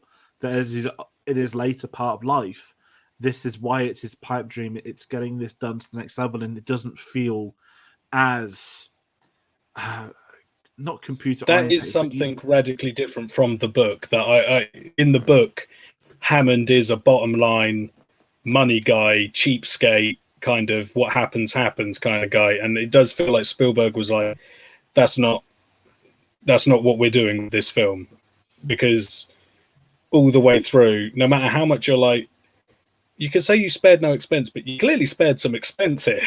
It's kind of, you know, making him a more sympathetic kind of tragic figure is, you know, and going back to that scene around the table where they're, you know, when they're eating ice cream because the fridges have gone off, and she goes, "This is really good ice cream," and then it just goes to him, and he holds up the spoon and he just goes, "Spared no expense." And there's such a sorrow in his voice. It's such a great character beat that, you know, that line he kept saying with such glee, and it's now spared no expense. But there's nothing I can do because now my grandkids are in danger and I can't. I'm helpless. Yeah, he's so good. He has that weight of, like, say, like a classically trained actor. It just comes across. You can see why they made him play Santa Claus in his next movie, because he comes off that way. In this one, he's just that lovable granddad who might make mistakes. But, oh, granddad did that thing again. What? Let dinosaurs out? Yeah, he did that again. Oh, you know, it's just, it's that. It just, he has this wonderful warmth in his performance. Yeah. Even at the worst of times, he's still carrying that inside him, and I think it's so good. And again, Sean Connery would have been Now I know about it. It would be a dream, but it would be so hard, and it would be so they would have to made him more like the original, like you said from the book, that harder guy who didn't really care. It'd ride a T-Rex into battle. It literally would on its the back. bagpipes. The T-Rex would be in a kilt. It would be amazing. He would just have a golf club. Yeah. John Yard. Yeah. But yeah, so you can't go far. Richard Hammond is perfectly cast, is perfectly played. God bless him and rest his soul, because he was a great actor. And I just want to say, I've not seen it yet. I've got an Apple Plus membership. It's so lovely that David Attenborough is now narrating Prehistoric Planet, which has just come out on Apple, which I've heard amazing stuff about, which I need to see because I've just paid for Apple Plus. Actually, I need to get my money's worth for once. And it is one of those great parallels. And yeah, as I said, John Hammond is a legend of this. And obviously, we do get him back in the sequel, so we can bring up that. And I really want to quickly, I know I've not spoke about the kids yet. And what I'm going to say, this is praise to Spielberg. There's not one single, I think, bad character in this. I think every single, like Star Wars, every single character has become iconic from this film. Every single character has a wonderful moment or an iconic line to stick with them. And I'm just going to jump like Muldoon, like is barely in it, but clever girl, like you know, Wayne Knight as well. Dadson, we got Dadson here. Like there's so many characters. This is why it works. It's. I mean, let's talk Robert Muldoon because we've not spoke about him. I love Pete Postlethwaite, and I know that he's almost like I've read his characters as well. If Robert Muldoon had survived Jurassic Park, he'd have been Pete Postlethwaite in The Lost World. I love his. Well, he's a hunter, isn't he? He's the same as them. He's on their payroll, but he's like, this is a terrible idea. And again, what his role serves to exist is it's mad to think of Velociraptors as like human characters, but he is almost the mouthpiece for Velociraptors. You know, he speaks of their intelligence. We hear about their plans, and what I love is this fascination with this hunter who is in a battle. You know, the very opening scene of the film, he locks eyes with that raptor right at the opening, and I love their relationship. To the point, his final line's "clever girl." It's that. Okay, he tries to shoot it, and it doesn't work, but it's that acceptance that he's been outdone.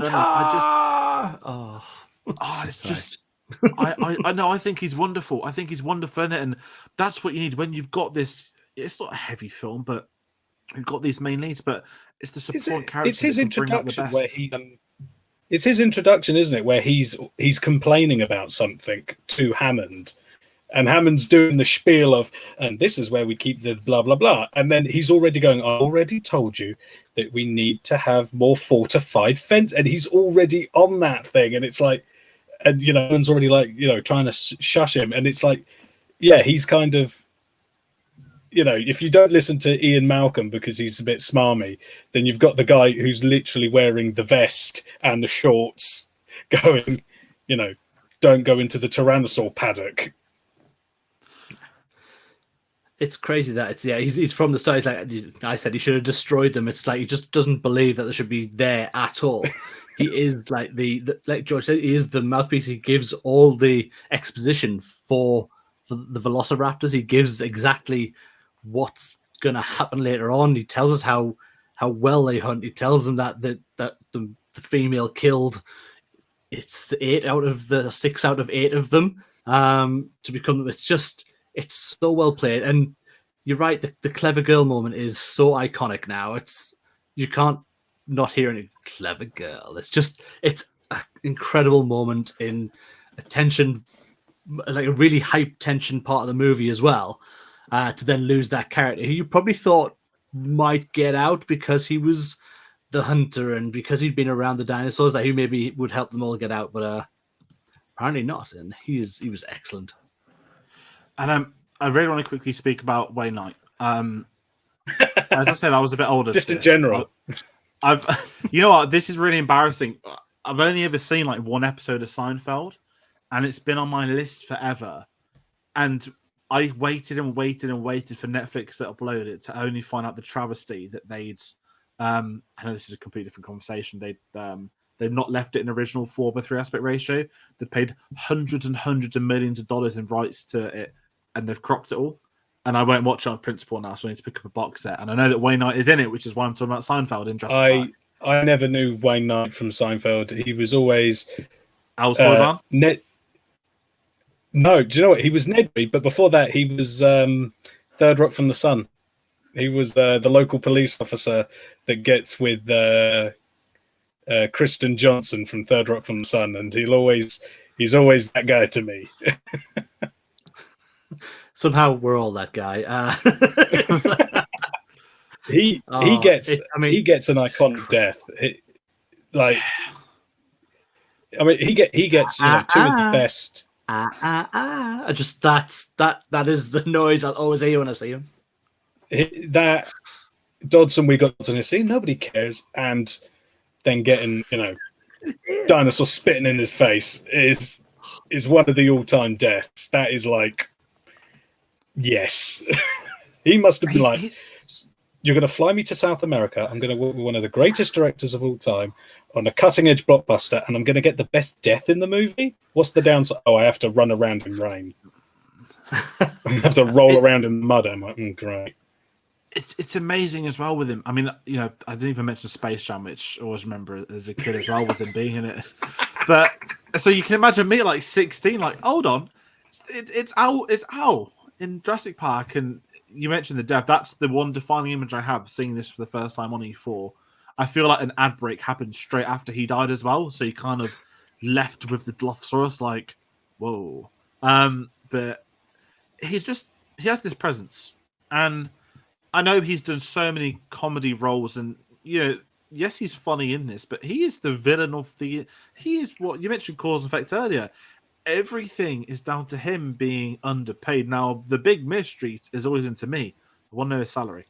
Because what is him being underpaid? That's my question. But we spoke a lot about Attenborough. His dressing down of him in front of everyone. Like, I'm not bothered about your financial circumstances. They're your fault. You fix them. You do this. And I'm like, no wonder this guy's going to destroy the theme park. You've just humiliated him to all your staff. And as bad as that is, he is despicable. I don't want to get into office etiquette, but I'm just sort of I don't judge a man for his mistake, but I do request that he deals with them or something like that. And it's a bit like, okay, but you did make giant monsters, so let's talk about consequences and mistakes there, John. Is he underpaid, or is he just spunking up the wall on sweets? Because his desk is a trip, and also that great bit where he's like, "Does anything want anything from the vending machine? Because I was going to get something salty. I've had a lot of sweets, so I'm just going to go over there and get something salty." Like, that's just a great line. When Hammond's like, "Go check the vending machines for him," I was like, "Wow!" Like, he doesn't even hold back about where he might be. He's going for him, and it's fascinating. Again, not to get political and whatnot, but there's been a lot of strikes recently. If Wayne Knight was on strike, again, let us know your salary. How much do you think a Jurassic Park IT person should get paid? That's the real question. Listen, I'm joking. I'm not going to take it too seriously, but it reaches a point where, based off events, I'm like, was he the villain? Okay, yes, he obviously was, but at times I kind of sympathize if I know that salary number. But I just love him. He's amazing in this, and I don't want to bring up Jurassic World again, but at least the new film had a payoff for the Dodson stuff. We can't talk about the Dodson actor in this film for reasons that he's in prison, so I won't get into that one. But really quickly, does anyone want to speak about Samuel L. Jackson? Because again, "On to your butts" is a great line. So is. good they put it in Kong Skull Island. What I just want to say with Sam Jackson, he did an interview recently where he was really honest, and he just said, "I'd much rather play Mace Windu and play Nick Fury than go around chasing Oscar statues." And I just sort of sat there for a moment, and not that I've ever not thought this, but I said, you know what? He has my full respect, because he's right. Yes, actors do want to chase statues and whatnot, but there's nothing wrong with him wanting to do that. And Sam Jackson will say it himself. There's a reason why everybody loves him.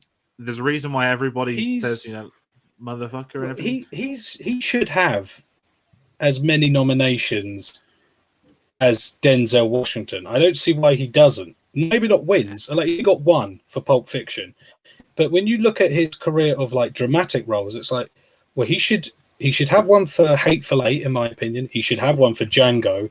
He should have one for A Time to Kill. A Time to Kill God, his performance, him saying they deserve to die that's the clip you play at the Oscars, and then he gets the award and he wins.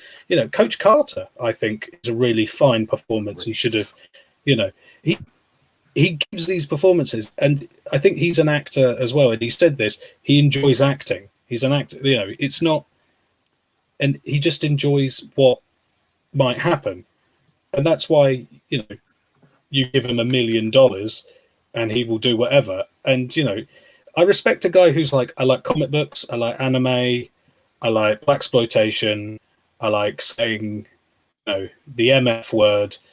And if you pitch your film and it sounds like it's going to be fun, I'll probably do that. And he's got, again, he's a nothing role in this, and yet all you got to do is say, "Hang on to your butts," and people are like, Sam Jackson, yeah, in Jurassic, he's in Jurassic Park, oh, he's in Jurassic Park, oh yeah.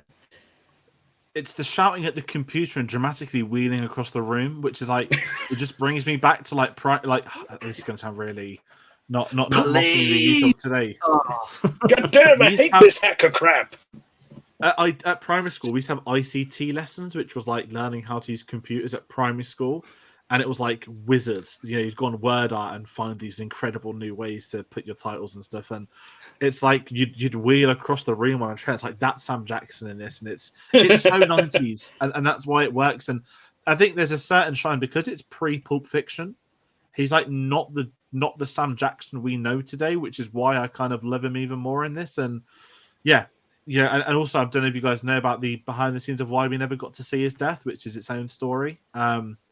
There were real hurricanes. There were real hurricanes and storms on the islands.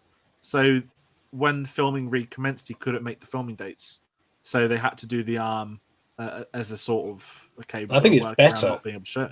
Yeah, I think so. I don't think there's just the arm. It reminds me again. This Jurassic Park feels so much like a sequel to Jaws thematically. It feels like a sibling. Because that bit with the arm, and then she goes, "Oh, Mr. Arnold," and then it's severed. Reminds me of the bit where they open the thing in Jaws, and the head comes out.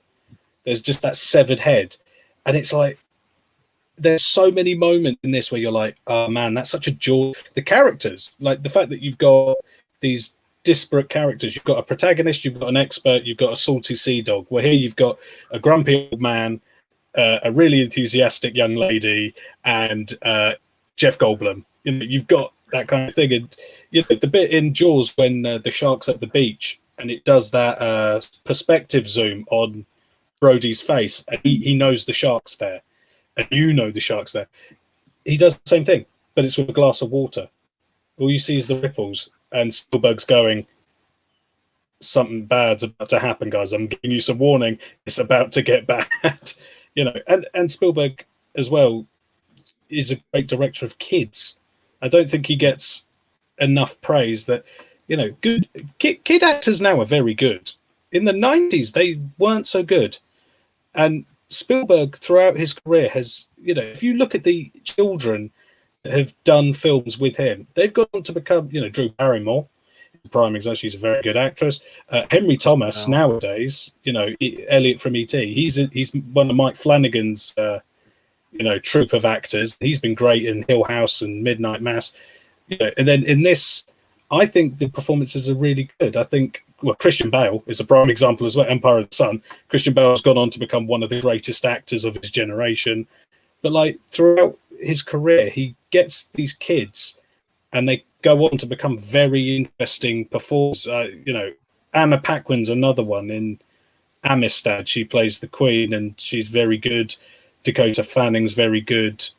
It's just interesting that in this, you could have really irritating kids that you would just be like, I wouldn't care if they got eaten. But in this one, you're like, actually, I do care about these two little kids. The girl, Lex, at the beginning mentioning she's a hacker was a classic screenwriting thing. That it's also very if a character in a film mentions that they've got, I have a helicopter driver's license, the clock is now ticking until they get into a helicopter. Like, it actually happens in Angels and Demons. Ewan McGregor's character says, I can fly a helicopter. And at the end of the film, you bet your ass he gets in a helicopter. And her thing, I'm a hacker. All right, so she's going to have to hack the system at some point, then, isn't she? You know, if someone's like, I was a gold medalist archer, it's like, well, they're going to get a bow and arrow before this film's over. It's interesting. I mean, even Tim with that, you know, you introduced him as the kid that's obsessed with dinosaurs, and he's having to tell his sister, you know, how to essentially survive with it. And I know that Ariana Richards, I think she's just like painting now. There's just from interviews with her recently. And she's going to be at London Comic Con for anyone curious this week when the time this video goes out, which is lovely timing. Tim's interesting. I mean, Joseph, I can't remember, it's like Mazzelio that plays him. He's having a bit of a career resurgence now, or is it the fact he was young in Jurassic Park and he's matured as an actor and isn't as people don't know it's him until someone says it's him from Jurassic Park? And I think they're both very good, and it is a testament to Spielberg that, you know, one thing I want to say, we've spoken about this before, there seems to be this certain production, how would you say it? The child actors in the UK are looked after far differently to America. You look at the careers where a lot of American kid actors have gone, it's very different. Like, they're not looked after. Whereas I feel, obviously, UK, you know, Harry Potter's our shining example of how they were all put through school at the same time, half-day maximum work on set, all that kind of legal stuff. Whereas America doesn't have that protection for young actors. I feel that Spielberg is the sort of person that makes sure they're looked after, that nothing is too much, that, you know, I mean, you've got to think for these kids in this film, I'd be shitting myself if I was their age and there was an actual giant animatronic T-Rex pushing... That kept coming to life accidentally. Yes, like, and that's the other story. The rain kept the rain makes it...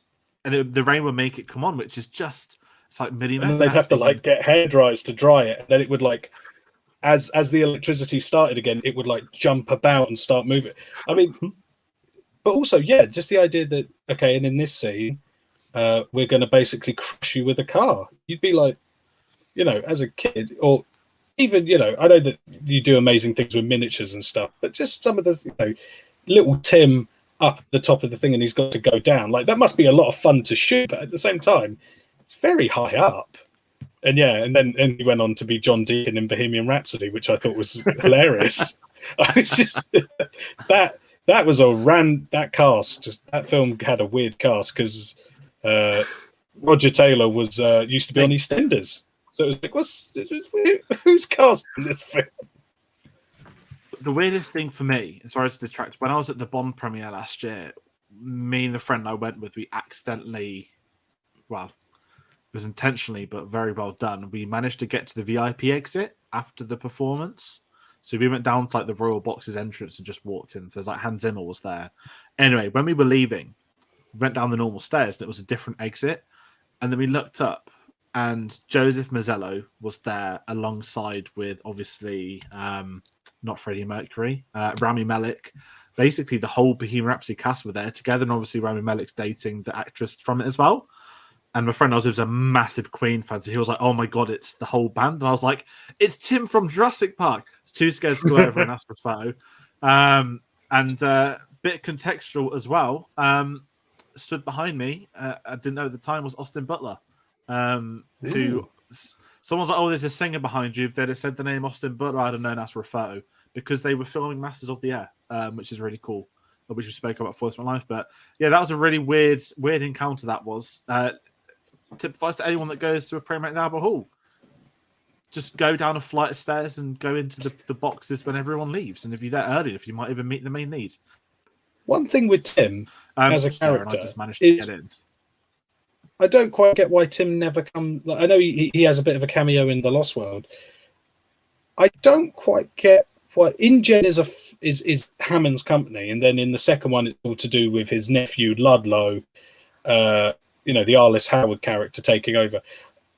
Come Jurassic World, I don't know why it's gone to, your man. Surely Tim, the dinosaur obsessive kid, would have taken over. Surely and that would have been instead of roping in Paul B.D. Wong, it would have made more sense if the head of Jurassic World was Tim, and that was your legacy character. He loves dinosaurs. And he was there when but then he was there when it went wrong, so he'd know not to, pay the IT guy. Got to pay that IT guy. Well, that's You the know. irony of the. And what makes that funnier, again, going back to when it's the 90s, right? Nowadays, like the IT guys, are going to be on that salary. The ones you're going to watch out for are the people that are actually working on the Jurassic Park theme park, making sure people can go on rides, because that's who you've got to watch out for. The underpaid workers. And I'm not going to get politics, but yeah, fair play to them all. Person in the gift shop, they're in trouble. Yeah. I mean, Jurassic World has it. It's got the guy that's in loads of films playing the same character, and he just doesn't care that anything's happening. And yeah, different conversation. God, I really want to talk about Jurassic World now. I shouldn't. Listen, we've got to talk about a legend we've not spoke about yet. We're going to move into the soundtrack. John Williams. The weekly section where we applaud John Williams is music, and it's going to get a bit different because to me, this is, I've said this a lot already, so it's already invalidated, but this is one of his greatest scores by a million miles. You're capturing the essence of dinosaurs living in today. This is the only man you need to do a score that can do that. And what does he do? He creates one of the best themes known to mankind. The legend of music. I think there's two great themes. Well, which the second one? Sorry, I always group them up. There's like dun na na na na na na na, and then there's dun dun dun dun dun na na na na. Oh, they go to the park. It's like, and also with like composers, you'd think like if you had maybe 1-2 iconic pieces of music, you'd be like, I did okay. I created 2 pieces of iconic film score. He does it, the way that the rest of us. Yeah, he's just like, oh, we got this dinosaur movie. I got a piece of music for it. I got this silly little space movie. Don't worry, I've got some ideas. I've got this silly film. It's about magic kids. Okay, I'll create one of the greatest theme tunes of all time. He just does it. I swear to God, he must do it in his sleep. And I've met him as well, actually. I'm going to name drop there. Clang, I've met him. No, name drop it.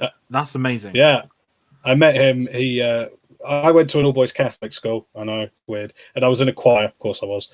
And it was 150 years that my school had been going, and the head of the choir sang with like the London men's choir or something, and he was friends with John Williams, and John Williams came to this big mass to play the organ, and I met him, and I was like, Jurassic Park! And he was really nice. You got to hear him live. That's even better. That is that's one day. I keep saying one day. I'm very envious right now. No, that's an incredible name drop. Definitely, I'd name drop that everywhere. That'd be my Twitter bio if I had. Him and David Kep. As a Jurassic Park fan, meeting him and meeting David Kep, I'm like, next stop, I'm gonna go to Spielberg's house and wake him up. It's just that's incredible. I'm just going over that. Dave, Jurassic Park soundtrack. How do you? I actually have it there on Mondo, but I can't be asked to reach over and bring out first ever Mondo vinyl I bought. If anyone likes Mondo, they've unfortunately been bought by Funko. They make like incredible posters, vinyl covers, artist drawings, everything. Funko bought them recently, so they're dead in the water probably in the foreseeable future. But the score that you see, it's absolutely iconic. Even when there's a great scene in Family Guy where Peter's making his own video and he starts doing that when the dinosaur comes in, one of them dressed up and he's doing the me. And it's just like, of course. You can't think of a Jurassic Park movie without hearing that theme in your head immediately. It's just the man was like, yes, he'll go down as a movie soundtrack guy.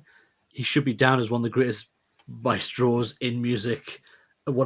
Just an absolute genius, because no one, like, how out of one brain, 50 years of music and not just like you said, not just the odd soundtrack that you did, classic soundtracks nearly every time. Just got to bow down before it.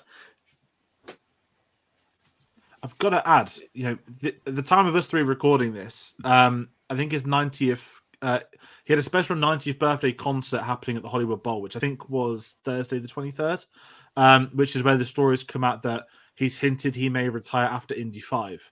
But he's 90. He'll be 91 at that point. Let him retire. Let him do what he wants. But do you want to know the most incredible thing about this interview? He says he's retiring from film so he can focus on doing concerts, which is just extraordinary. I'm going to forever cry at the anguish that I had tickets to see him at the Royal Albert Hall on row 6, and it was cancelled the day before the concert was meant to happen in 2018. But if he's focusing on concerts, as Jim Carrey would say, you're telling me there's a chance. So yeah, I know he's in Italy this December, and I will be trying to get tickets to that when they go on sale in October. Sorry guys, this is really a random tangent, but why is a concert in December going to have its tickets go on sale in October? Where's the logic in telling someone that in June? Hype, build hype. Yeah, sorry, he's just a legend, isn't he? John Williams as well is one of those, like, the fact that he's done nearly every Spielberg movie, with the exception he didn't do Sugarland Express, he didn't do Color Purple. Like, I get why he didn't do Color Purple, because Quincy Jones, you want a black music voice. I get that. He didn't do Bridge of Spies, he didn't do Ready Player One, he didn't do West Side Story, but all the others, it's like Spielberg's got like his troupe now. He's got his guys, he's got his cinematographer, he's got his editor, he's got John Williams. John Williams is like his guy. He knows, and he knows when to do the emotional stuff. You need to feel sad. Here's the sad. You need to feel scared. Here's the scared. But he's quite good at it. There's an interesting thing he talks about when he was doing the score for Revenge of the Sith, and he was coming up with the new theme as opposed to Duel of the Fates for the Anakin Obi-Wan fight, which is an amazing piece of music as well. And he was talking about, he was like, you can underline something and just hammer the point home, and you can say that something is exciting, or you can maybe hint at something else. And he was saying with that piece of music, like, trying to hint at the tragedy of two friends fighting each other. He was like, it's not just about the excitement, it's about the sorrow and the sadness. And I think with Jurassic Park, he underlines the scariness, but he also captures the awe of, again, it's the dinosaurs. He's always on the same page as Spielberg musically. I think that's a reason why their bond would have worked. I mean, it must be so easy for Spielberg to say, "Hi, John, here's my new film. Do what you want." And their studios next door to each other at Universal still, which is just even more incredible. I mean, I know they're very close outside of film as well. And yeah, it's just amazing that he's still making music. And if he is retiring after Indy, I don't know if the score's already been recorded. I know at Celebration, they made a comment saying he'd already retired, which is why I was really surprised it was now just news this week. But, it's just exciting. And Harrison Ford's speech to him was magnificent as well. So anyone do check that out. But, yeah, I mean, we could go on. Someone's already hinted maybe we should do a John Williams video at the end of the year to sync up with the Spielberg stuff, which would be great, because every week we just sing his praises. So I'm more than happy to pass it on to both of you, for this is the first time you've both been on here. But we're going to head. He is a legend. Also, it's that thing of going back to your Jurassic Park Schindler's List same year, to come up with iconic theme, and then not to go into Schindler's List, but when you hear that the violin piece that plays at the end of Schindler's List when they're at the grave, is, if I hear that piece of music, I burst into tears. It's such a moving piece of music, and to think that this guy's just there, and he doesn't just work with Spielberg, he works with other directors as well. He just, he must see a rough cut, I'm assuming. But I feel like with Spielberg must just like be able to say a couple of words, and he's like, I know exactly what you want. Give me a week and I'll have it. Because there's a good documentary about their collaboration, and they go through every single film, and he talks about his methodology for each one and bringing different stuff to each one. And yeah, the score's amazing. 2002, Minority Report, Attack of the Clones, Chamber of Secrets, and all three used the exact same motif at one point. So if anyone's curious, that is a tease for our Minority Report review later this year. Don't know when. There's so many films, but we're in the 90s now. We're in the 90s now. And the scary crab monsters when they play Hedwig's theme. I thought it was a bit weird. What I do know, I can't remember what part it's from Minority Report, but on Attack of the Clones, I believe it's the speeder chase, and in Harry Potter, it's the Quidditch scene in Chamber of Secrets. And I think Minority Report, it's a driving sequence that started to come into my head. But yeah, do some research, people. That's going to get brought up. It's not a criticism of them, by the way. The fact he even did 3 soundtracks of them in the same year is just also remarkable. I think it would be hilarious if Um, he submitted the same soundtrack to all three films, and you've just got Tom Cruise doing hand wavy stuff, and it's playing across the snow. Would have been amazing. Harry Potter theme kicks in as there's a lightsaber duel. I'd still watch. It's the thing is, it'd still sound great, wouldn't it? And that's what makes it even more insane. Just one of the, as you said earlier, Dave, the not just the best film composer for me, one of the greatest musicians, and I think he will go down as that in history. I think his work will be listened to for centuries, if I'm being honest. And to talk about, I mean, we're sort of talking about the legacy film. This is one of the ones where there is not a genuine legacy, because that sort of dismisses other films. This is regarded as one of the greatest films in history. So there's its legacy summed up in one sentence, which isn't rude. There's a reason why. We've been speaking about this for over an hour and a half. But I just want to quickly bring out some of my favourites, because I love box office numbers. It's one of my favourite things, and they come out every week as well. This was the highest grossing film of all time when it came out. And this just sums up Steven Spielberg, because it had to outgrow Spielberg's other film, E.T., to do so. Now, we're not doing a James Cameron retrospective, but he's also had that same trend with Titanic and Avatar. But the fact that it's Spielberg breaking his own records is just remarkable. And I know you mentioned April, you saw the 3D release when it came out. Obviously, when they did re-release it, it got to over 1 billion. And actually, what fascinated me is finding that they didn't just click 3D like what a lot of companies did. They did this one frame by frame. You had Spielberg working on it with the cinematographer.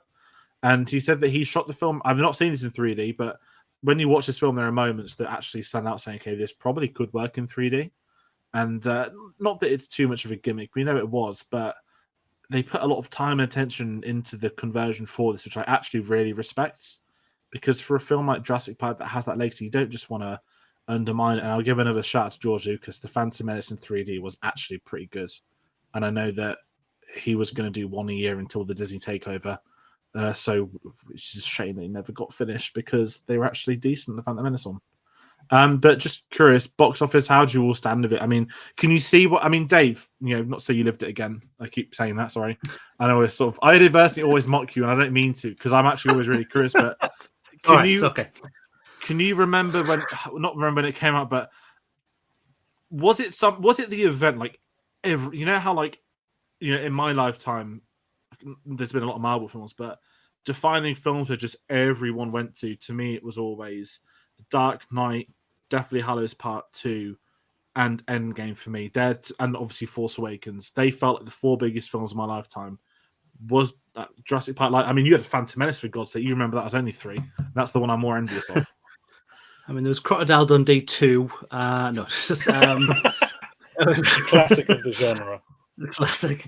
I mean, for me, coming into the cinema, 89's Batman was just a monster when that came out. It was probably the first time I'd known a film other than like Star Wars, which was coming out, but that was 89's Batman was crazy, the hype level and the news stories around everything like that. Jurassic Park came out, and it was just one of those movies that did have like, there was still toys and stuff, and I remember like the dinosaur stuff that came out. There wasn't as much as they would have now for like a Jurassic Park film, but the hype of once people started seeing it and it grew that way, and then the technology came out, and I think that drove it. I mean, I think I saw it maybe 2 or 3 times at the cinema, which was very unusual back then to be taking the cinema that many times to go and see it. But it was certainly not hyped as much as other films, but certainly grew with a lot more behind the scenes stuff came out as that film grew as well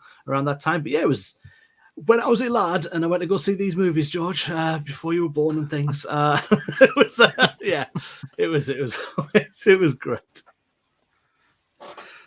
Had to roll them like this though when I started. It was weird. And Paul, you mentioned about the Prince Charles earlier. I mean, did you see it in 3D at the Prince Charles? Like, I'm curious because I've never been there if there was 3D there. No, the Prince Charles one was just a standard, just a regular showing. It was more because it was a Q&A with David Koepp and then Jurassic Park. And no, I saw it in IMAX 3D, and for me, it was more I wanted to watch Jurassic Park on a big screen. It was more that than 3D. I'm very, very agnostic about 3D. I don't. It's a gimmick. I'm not into it. But it was more. I can see Jurassic Park because I was born in '94. This came out in '93. So when Lost World came out, I did see Jurassic Park 3 at the cinema. My uncle took me. I remember that. And I thought that was really cool because it had the whole stuff with the pterodactyl, which was really cool. And I've seen all the others, but it was more I wanted to see Jurassic Park in a cinema with the big surround sound, and the 3D was all right actually. I quite the bit at the end where the banner comes down over the T-Rex after he eats the raptors, that looked pretty cool. And when they're first flying through all the shrubbery towards the island, that looked decent. But for the most part, I was like, I was immersed in the film not because of 3D, but because the film was doing what a film should do. It introduced me to characters I liked. It set up stakes. That's why you get invested in film. It's not because stuff wiggles in your face every so often. So the 3D was kind of not 3D. Something I was interested. Yeah, it was 3D. 3D. For me, the immersive experience of a film is, am I being emotionally moved? And every time I watch Jurassic Park, I'm emotionally moved. It gets me every time. No, 100% with that, and it is really fascinating hearing this. I would like them to release maybe next year for the 30th anniversary. We'll get a remaster. Well, it's already been remastered in 4K, but I could see next year them doing a cinema re-release. I'd quite like them to, because I would like to see it at the cinema, please, and in IMAX. That is always. I mean, we're getting. If anyone curious for the series, I said last week, but they've announced that Jaws and ET are both going to get IMAX releases this year. I think ET is going to be. I think ET's in August, they've said. I mean, this summer's the deadest summer blockbuster. I say it after we've had a pandemic, but pre-COVID, this has been one of the worst summer blockbuster seasons, as in from July onwards. There's literally no open Thor, and that's basically it until Oscar season, which is really sad. And everything came out in May. But what I want to speak about as well, we was rating the Oscars very quickly for this. 3 nominations, 3 wins. Seems a little low. Well, it's the same as Schindler's List, folks, so we'll get to go into those next week with how many that one, and we can finally speak about his much deserved Oscar win for director, but that'll be on next week. And where I want to kind of sort of tease off, we spoke about some fantastic moments, but if I was going to ask each of us for a favorite scene, I'm just going to jump in and say the T-Rex coming out of, I mean, you can see it behind me in Lego. To me, it's one of the best ever directed scenes in cinema. The best is in Saving Private Ryan. It's about 20 minutes at the start. And we'll get to speak about that also this year. But to me, without getting boring with film studies and all that stuff, I wrote a lot of essays about this scene across many years because it is just phenomenal. Every single shot is done this intention. And, you are literally seeing a T-Rex on the big screen. It is not a moment to be wasted. They do not waste the moment. It is one of the most iconic images in the history of cinema. And long may it stay that way. So that's my sort of final scene. Favorite scene, sorry. I think mine is probably the 2 kids when they are being chased by the raptors around the kitchen. From the moment she has the wobble of the jelly on the spoon as that shadow moves from behind the actual stained glass version of the raptor to that whole scene throughout where she's fooling it and running the thing. I just think it's so well done. That for me, that's those 2 in the kitchen is my favorite scene. See, those 2 are great scenes and scenes I really love. I think to go for a different one, just so I'm not, parroting you 2, I think it might be when Muldoon and Ellie have Ian Malcolm in the back of the Jeep and the T-Rex is running after them, and it does that great shot. He's doing must go faster, and then it does the objects in the mirror closer than they appear and it roars. Because I always think, you can tell if a film has lasted is it still referenced in other movies. And there's a great bit in Toy Story 2 where they do the Jurassic Park bit, and the bit with the water is done in everything. It's still being done today. There's even the stuff with the raptors in the kitchen is still referenced all the time. And there was that really good meme. I'm sure you guys have seen it, where it was somebody in the end credits, it says Dinosaur Supervisor Phil Tippett, and somebody screenshots it and went, Phil. "Yeah, one job, Phil." And then people are like, "One job. There were dinosaurs in the kitchen, Phil, all up in the kitchen." And one time he retweeted it and put, "To be fair, there were a lot of dinosaurs." It's just, when you got to that point where people are like, "There were dinosaurs in the kitchen, Phil." But like, yeah, the fact that it's referenced all the time, and Family Guy references a lot of stuff, but there is, you could do a whole episode on just Family Guy referencing John Williams, because that bit, there's to go on a tangent, there's a really good bit where Peter talks about how he doesn't like his kids, and he goes, "Do you ever just wish that they get taken away and made to work in the Temple of Doom?" Na na na na na na na na na na. It's if Pixar are mocking not mocking, but referencing your film, you've clearly done something right. And I do think that T-Rex running, also just because it's like, it's one thing to have an animatronic dinosaur stand still and kind of move its head. That's impressive. It's one thing to have a puppet, but to kind of fully CGI a dinosaur running and smashing through the big log, that is something else. And I do think that scene is one of the best. No, 100% with that. Yeah, it's fascinating. There's probably so many of us we've missed that we could speak about. And where I want to kind of go, because we finish this up now, final thoughts.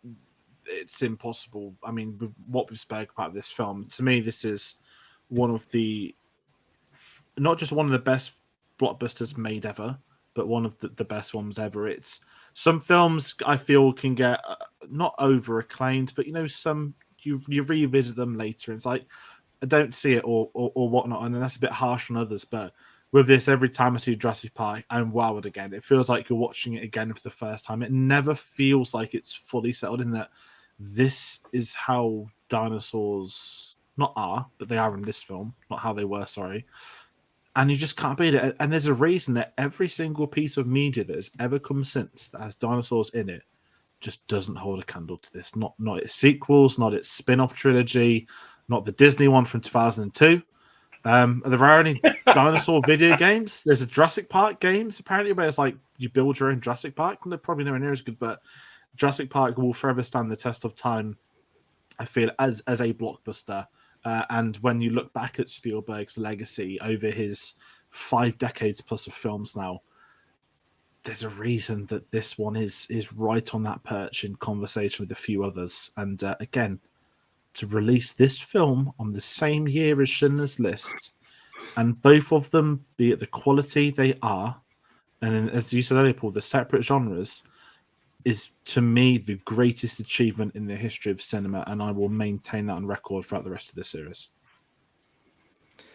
It's the term of like a masterpiece gets bandied about a lot in certain kinds of films, and certainly in the subgenre of blockbusters maybe doesn't get given or handed out a lot because of what they are, popcorn movies a lot of the time that are there with big budgets and big action set pieces. But this for me would fall right in a masterpiece bracket.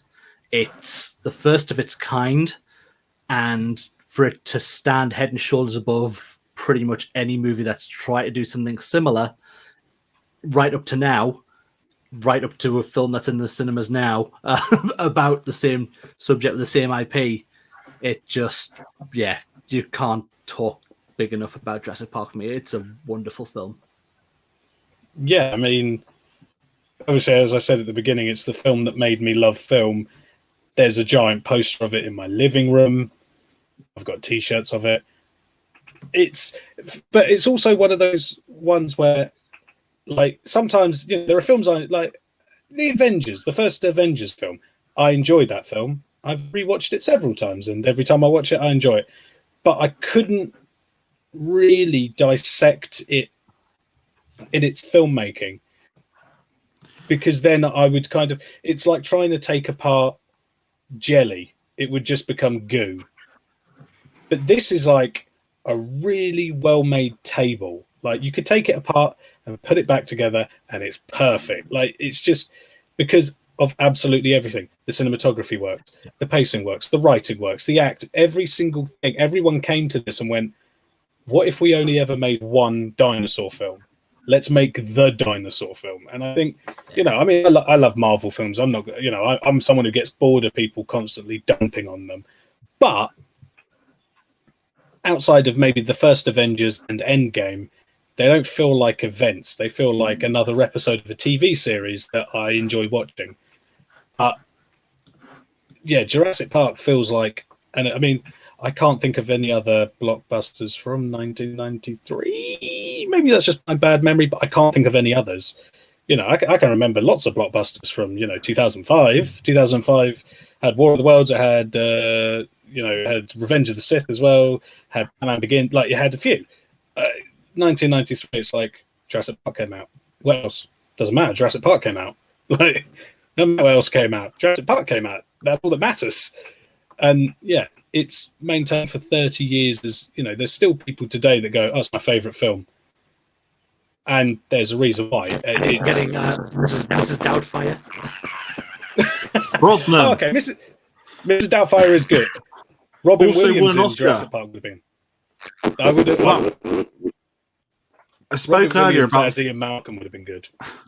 I spoke earlier about Sam Neill. I really wanted to say the Piano also came out in 1993, which I think was up for a lot of Oscars as well. Not seen it, but it's probably one of his more accoladed films, and he's probably also on the hindsight that everyone still speaks about Jurassic Park. So just wanted to name drop that on there. That's what Anna Paquin won her Oscar for, and she's like one of the youngest Oscar winners. And I bet she'd love to talk about that too. But if I ever meet her, I'm talking about X-Men, and I'm talking about True Blood. Sorry, Anna. And if I ever meet you, Sam Neill, sorry, but it's going to be dinosaurs. That's exactly how it was for me. And there'll be a new generation saying, "I remember you in that Thor film for one scene," and he'll probably be like quivering in his boots saying never again. Maybe we'll see him in the new one. It comes out this week. He's good. He's good in Hunt for the Wilder People, which is also Taika Waititi. He is very good. He is good in Peaky Blinders. But it's that thing. If I ever meet Jeff Goldblum, sorry, but I'm going to be talking about dinosaurs and Brundlefly. Or Dern, you were a Marriage Story, but I'm going to talk to you about dinosaur shit. And the thing is, I think they know it as well, which kind of makes it more beautiful. It is very much that A-list status and the iconography of this film that is the one or three of them will always be at the top of the list. What are they known for? It will always be Jurassic Park. And with that in mind, we want to hear from everybody at home. If you haven't already, please comment your thoughts on Jurassic Park. We'll reply to all those that come in, of course, across the video and afterwards. And if you're a fan of this series of Steven Spielberg, hit that subscribe button. Please like and share it. There's more Jurassic Park. Well, there's one more Jurassic Park review on the way, but we did Dominion last month. If you want to check them out, I personally stay on Jurassic Park and look forward to the Lost World, if I'm being honest. So I'd recommend viewing them as well. And as I said, there's a lot of stuff happening, and we've also spoke about the Steven Spielberg stuff. We've mentioned it a lot tonight. Schindler's List is coming Tuesday, the 12th of July. We should have really honoured it and just done it on the exact same day as this video going up, just for the comparison's sake, but that would have been a lot of work, and it wouldn't work. The OCD would struggle. So Schindler's List review is going to go up next Tuesday, the 12th of July. And as we do with this, we're just going to look ahead as to what is coming up outside Schindler's List. We have The Lost World, Jurassic Park, Amistad, and Saving Private Ryan has finally made the graphic in August. I cannot wait for that film and to be able to speak about that. It's been a long time since I've seen it. I've just upgraded it to 4K, so I'm quite excited to see how the new transfer looks. Second favourite Spielberg scene edit is in... My favourite one is Scream That Turns Into a Yawn, and my second favourite one is Matt Damon turning into Old Man at the Cemetery. It's phenomenal, and there's gonna be some conversation again, John Williams and all the other stuff. But we're talking about Omaha Beach. That's been long awaited on this channel, and I cannot wait. And if you are new to us, please do follow us on our social media. That's Twitter and Instagram at cinema_savvy, Facebook and letterboxd.com/cinemasavvy. We have a link to Redbubble in the description below where you can pick up some of our merch. We've been wearing some on a few videos recently. We're going to hand over to where everybody can find you both. So, Dave, we've had you on this channel a fair amount in the past, and we always do, and we always will. If people don't already follow you, which is a bit weird, if you still watch this and you don't follow him, where can they find you and what are you up to? If you go to my YouTube channel, where to be honest, I'm more active on here right now than I am on my own YouTube channel. But hey, you can go over to the Life of Brian. I am currently in the midst of building Ecto 1 in a artwork, and I will get back to it at some point, definitely. But you also find me on Twitter. I am the Dave Brian. You can follow my journey as I try and watch all 96 of the best picture winners from the Oscars this year and just see how that's going. Slowly is the answer. But yes, we'll get to those as well. But yeah, you will find me over there. Definitely. And Paul as well, getting you onto the channel. It's been a delight. Where can people find you and what are you up to? You can find me on Twitter, Paul Klein Yo with 2 O's. That's where I post my reviews. I write for various sites, but mainly for Filmhounds and for No Majesty. That's where you'll find me throwing out really terrible film pitch ideas. I think the most recent one was a shared universe between John Wick, The Raid, Atomic Blonde, Gangs of London, Nobody. I really want it to happen. Hit me up, guys. Come on. I'll write it for very cheap. It's also me constantly talking about, because I'm bald, I should play Professor X in the MCU. I should. You can also find me on Letterboxd, Paul Klein Yo with 1 O, because I'm inconsistent. I don't really post reviews there. I just make really terrible puns and occasionally talk about how much I fancy the people in the films. There's also links to all my stuff on my Twitter as well. I can only apologize in advance if you do follow. Sorry. I'm sorry. It's fine, though. It's been a delight to get you on. I'm glad we're able to. I know we couldn't make it work on Tempo doing, but it's exciting to get you on for this, and it's been a delight. So thank you both for coming on for this. Thank you to everybody at home for watching. It's Jurassic Park. It's 2 hours already. It's been magnificent. And we'll see you on the next one. So take care, and we'll see you then.